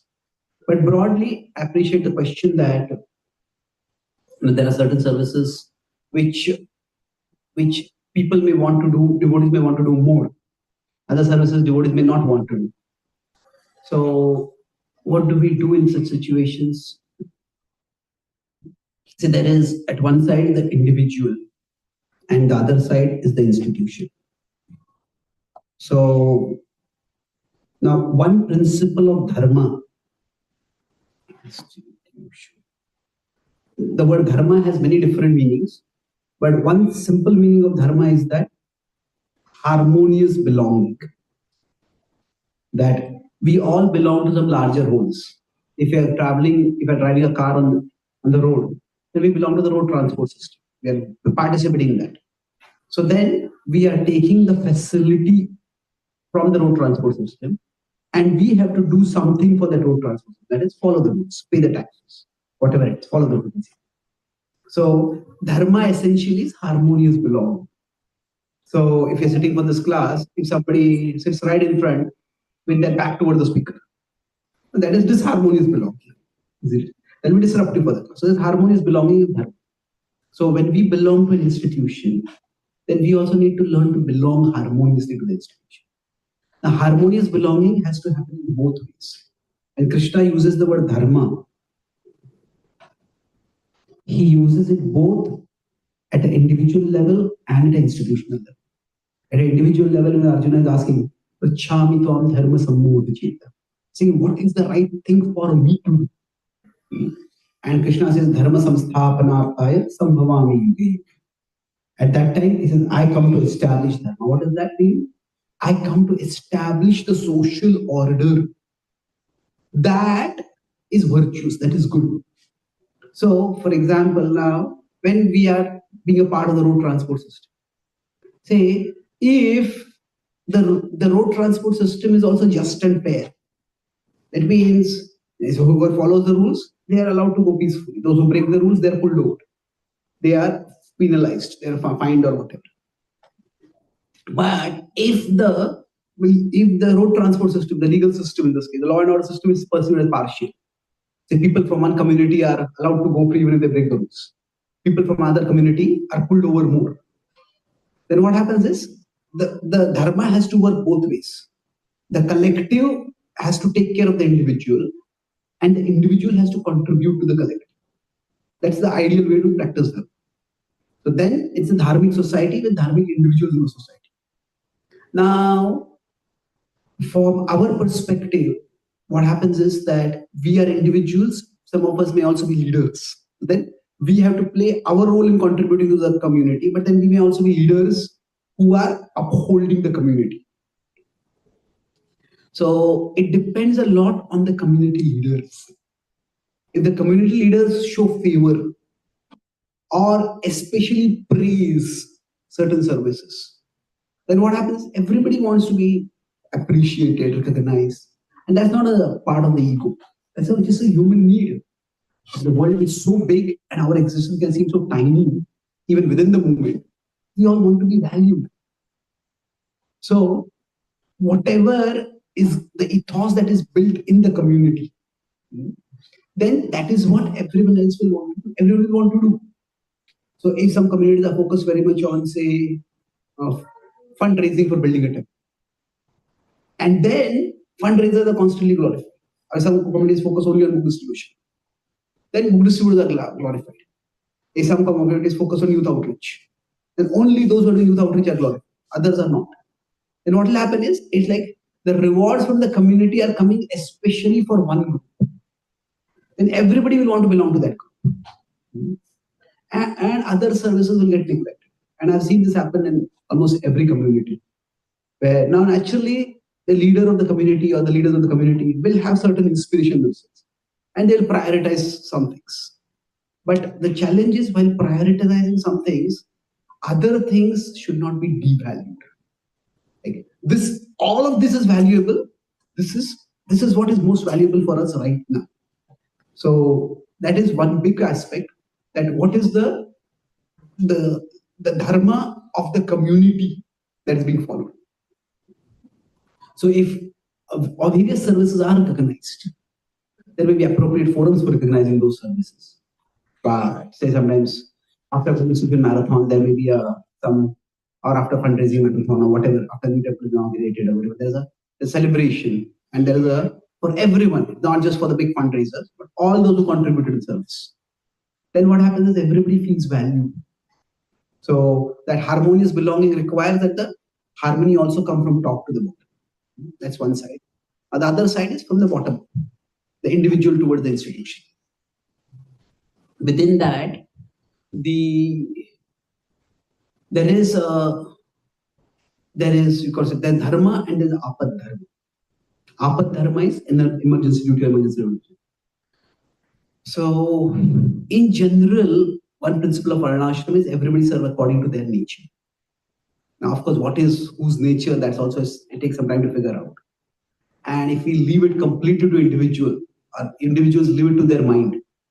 So what is your nature? The mind will say, whatever service you are doing right now, that is not according to your nature. But the mind always keeps us dissatisfied. There'll always be some, even in the services that we like to do, there is something which we don't like, isn't it?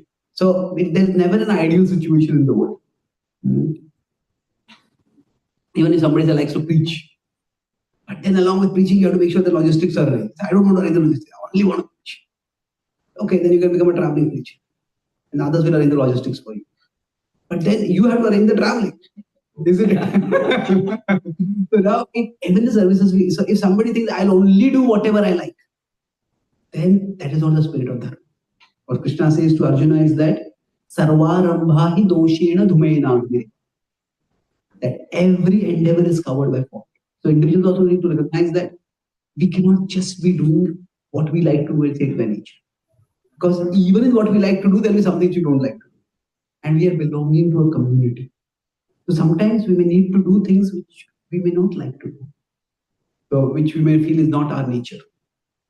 So in general, in the initial stages of a community, devotees need to be trained, or in the initial stage of spiritual life also, devotees need to be trained to do whatever service they are called to do. And that way, that mood of service attitude is inculcated. However, as time progresses, each devotee, we don't just want devotees to serve. We want devotees to sustain themselves in service. And for that purpose, if a devotee can understand their swabhava and serve according to their swabhava, then that ethos is healthy. Because see, if we are serving according to our nature, we will be self-motivated in that service. Nobody else needs to push us. If somebody likes to study Shastra and they teach Shastra, nobody is watching them, so they'll be studying Shastra. Somebody likes Kirtan, even nobody is watching them, they'll be learning new tunes, they'll be learning new things, be improving their Kirtan skills. Somebody likes cooking. Even if there's no big service, no senior devotee coming to for or not festival which you have to book, they'll be honing their skills. So for the purpose of longevity of a devotee, we need to eventually engage devotees in services according to their nature.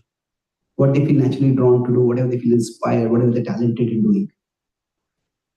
So one system that I have seen work in certain communities is that for the first 5 years, for the first 3 years, for the first 10 years, whatever, for the first few years, the devotees are trained to do whatever service you do.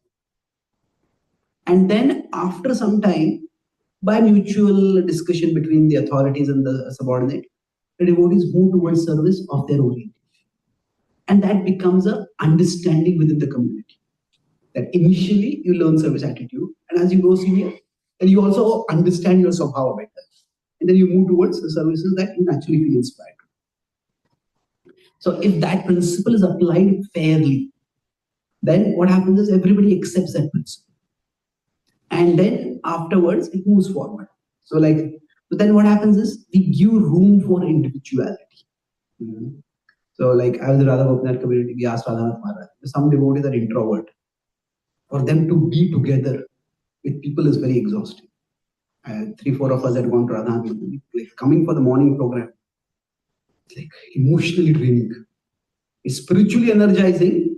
It's emotionally completely draining. Just meeting people, Hare Krishna, Hare Krishna, Hare Krishna. So we asked Maharaj about it. Maharaj said, I said that, he said that if that is really the case, you have been practicing bhakti for 15-20 years, you have to assess what gives you spiritual strength. Because if you don't want to come for the morning program, I trust you. We won't be enforcing it for those who are seen. But then if we won't enforce it for anyone, then nobody will be trained. So there has to be some accommodation for people according to their nature. Nature is not just one, nature can be many different ways. So the thing is that, but that cannot be made the norm right from the beginning. So in the Radha Gopinath temple, the system is that for the first 5-10 years, devotees should be very serious about their morning program attendance. For the first 3-4 years, I'm talking about the Brahmacharya Ashram primarily. they do whatever service they are told to. And as they move forward, then they find that service according to their swabhava and they engage accordingly. So that's one system that has worked, I've seen. So the other way is that some way, the other thing is that when you're talking about artha, that was the theme over here. See, either the devotee has to find artha naturally in a particular service. Like for some devotees, visible services are overwhelming for them. I would much rather be in the background. That could be humility, but that could also be their nature. They just naturally like to be in the background and do some services. So some devotees may like to do physical services, and that's great. So either the artha comes naturally for them, or the artha has to be created. Created means what? We have to show them the artha. That what is the artha over here? That this is how this service. So maybe in the classes that those themes are emphasized, or there are some other ways in which those devotees are recognized and valued. So when that is taken care of, so then it happens that both the individual and the collective. The individual training has to be there, and the collective managerial vigilance also has to be there. So that then there are different kinds of artha that will take us towards paramartha. So it's like, if you consider this is paramartha, and this is artha. So if people start thinking that there's only one path from here, that say for example during Prabhupada's time there was a notion that who distributors were please Prabhupada a lot. That is true. When Prabhupada was asked what pleases you the most, he said, you love Krishna. So it is not that there is one path from here to here. And then everybody, whichever service you're doing, you have to come to this particular service. And only then you can grow towards Krishna. That's not the understanding. We have had some very moving stories of devotees who were never visible and very prominent preachers. And then in the last moment, they had some extraordinary experiences of Krishna. And they were all in the background doing some small services. So the idea is, it is from wherever you are, wherever we find artha, from there we can move towards Paramartha. So there's a story of Prabhupada was in Vrindavan, and there was one widow who Prabhupada would see from his window that every morning she would go and pluck flowers, even if it was cold, and she would go, and sometimes she would wake up the pujari actually, and tell, these are the flowers for the deities. And Prabhupada said that because she is doing this service, she will go back to Krishna. So it is not, so if we create that ethos, that every service can actually take you closer to Krishna, and that we value you for the service. And naturally, based on the phase in which the community is, some services will be glorified more than others. So, generally in the morning program, we glorify the book distribution suite, talk about the book distribution suite. That itself leads to that book distribution being glorified as a very important service. We don't mention any other service. Now, other services are also quantified. In some temples, they don't just glorify book distribution, they also add fundraisers. They say, well, this person raised this much fund, this much funds. Now, okay, that was not the tradition, but maybe that is required at that particular time. But then we can't make a list of all the services that are done throughout the day and make a list of glorified devotees. But we need to, within the existing system, some services may be glorified. But then it is important to create the system for appreciating and valuing other services also. So it's like that artha has to be, going back to this particular diagram. The artha, so it is that individual should feel the artha in that thing, and the collective should also create the artha, sense of artha. When both happen, then it will move forward very nicely. So I was once with Jayadvaita Maharaj, and we were talking various things. I said, Maharaj, what has given you faith in Krishna consciousness? Like we often ask questions, what brought you to Krishna consciousness? So once I was trying to start a podcast, what kept you in Krishna consciousness? But you would that is the, talk about all the skeletons in our closet for that. So I often ask this to devote at an individual level. So Maharaj is amazing. He said that there's a pujari in Vrindavan. He of course departed. This was few years ago. He said that pujari, whenever I go to Vrindavan, I see him. He's an elderly devotee. Sometimes he does pujari service. He says he's there serving Charan. Yeah. So he said that He has been there for years. Whenever I go there, he's peaceful.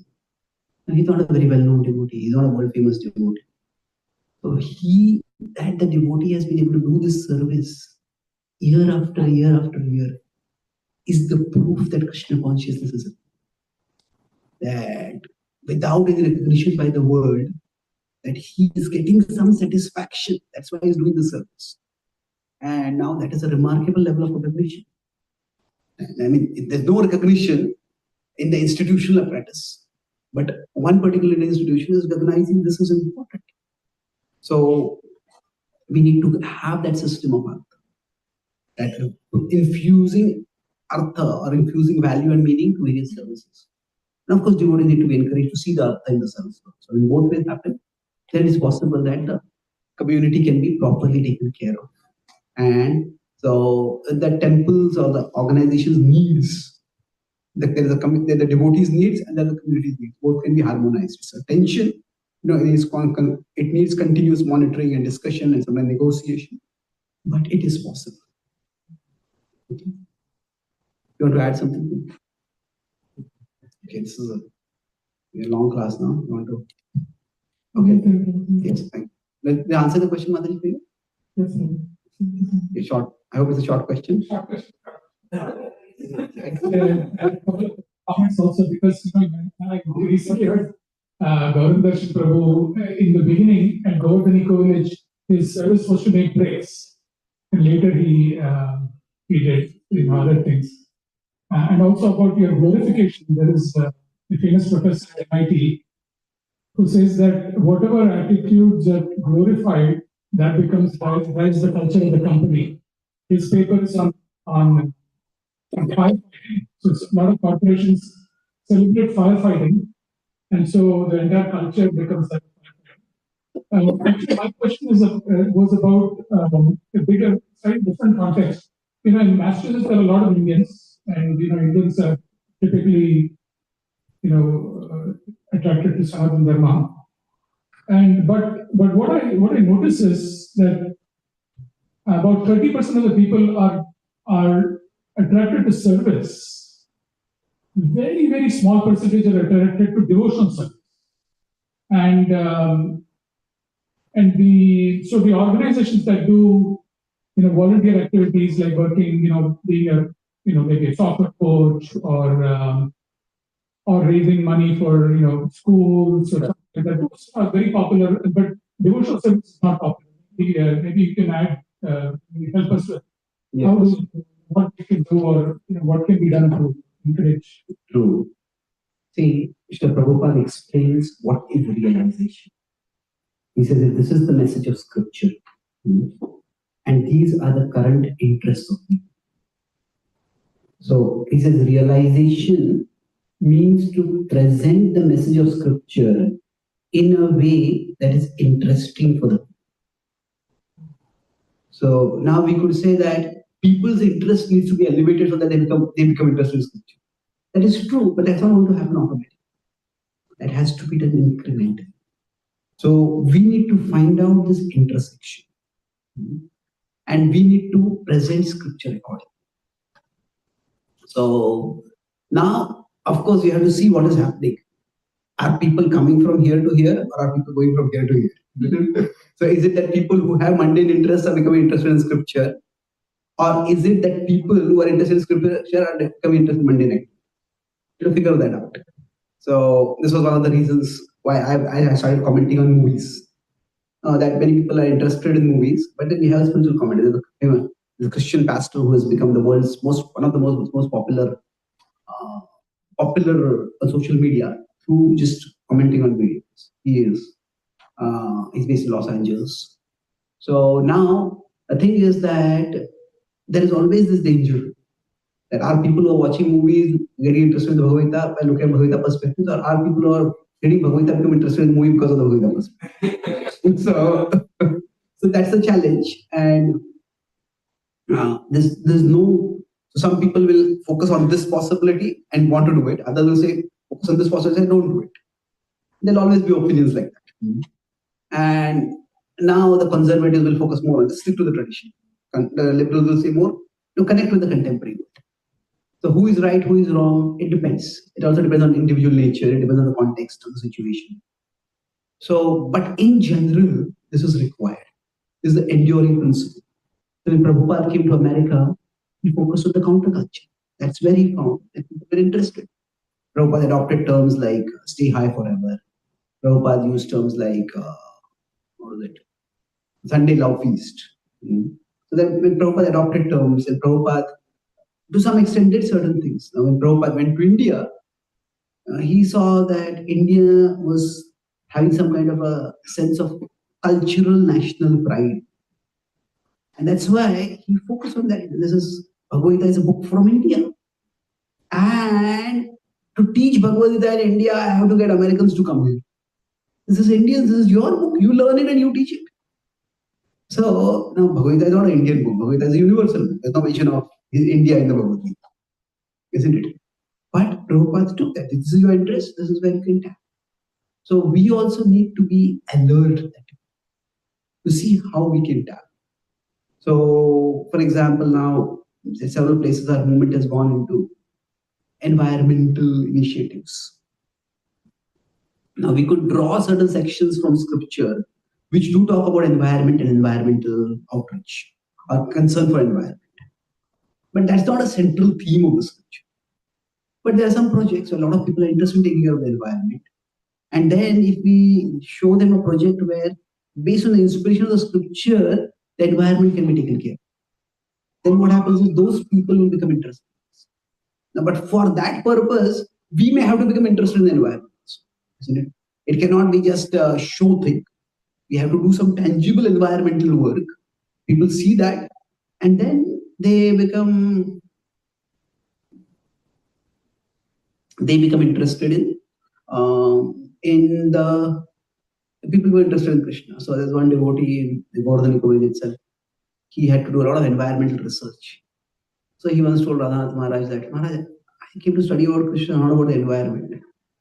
So Maharaj said, you have to become interested in the environment so that people who are interested in the environment will become interested in Krishna. So now, can everybody do that? Not necessarily. Some people may just be no interested. Scientific outreach is like that. Some of us may have to study some scientific theory. Some of us may some devotees may create a scientific forum for outreach. So like that, humanitarian outreach can also be like that. We can open hospitals, we can open schools. So ISKCON in India is now doing tribal care. Initially, we were calling tribal preaching. But then what happened was that those areas, a lot of Christian conversion is happening in India.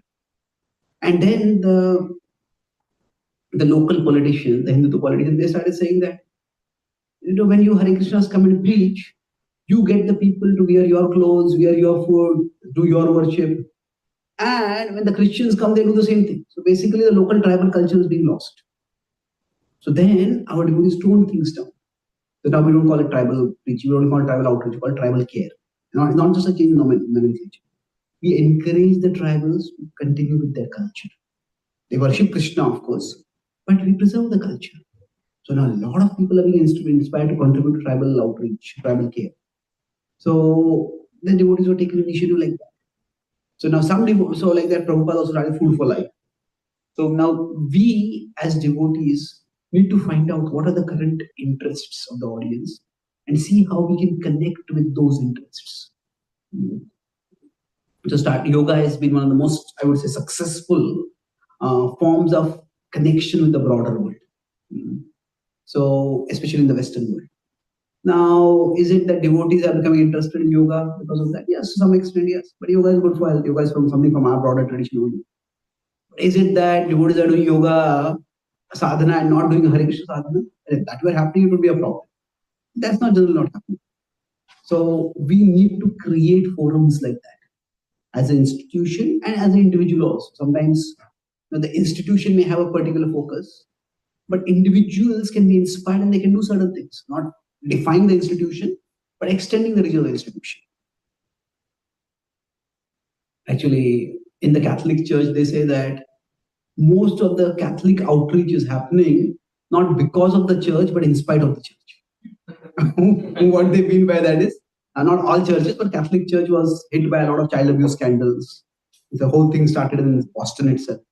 In 2004, the Boston Globe exposed the not the child abuse scandal, it was the cover-up of the child abuse scandal. There's a documentary, award-winning documentary called Spotlight made out of. So now, but there are other sister organizations. Like in India, if you see the Christian conversion doesn't happen through the churches, it happens through the schools, through the hospitals, through the humanitarian world. So there can be sister concerns like that, which can be created. And they can also do a lot of outreach. So I would say that there is an increasing instinct toward,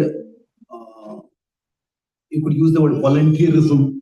Volunteerism has a particular philosophical meaning, is quite different, but the spirit of being a volunteer, volunteering for some activities.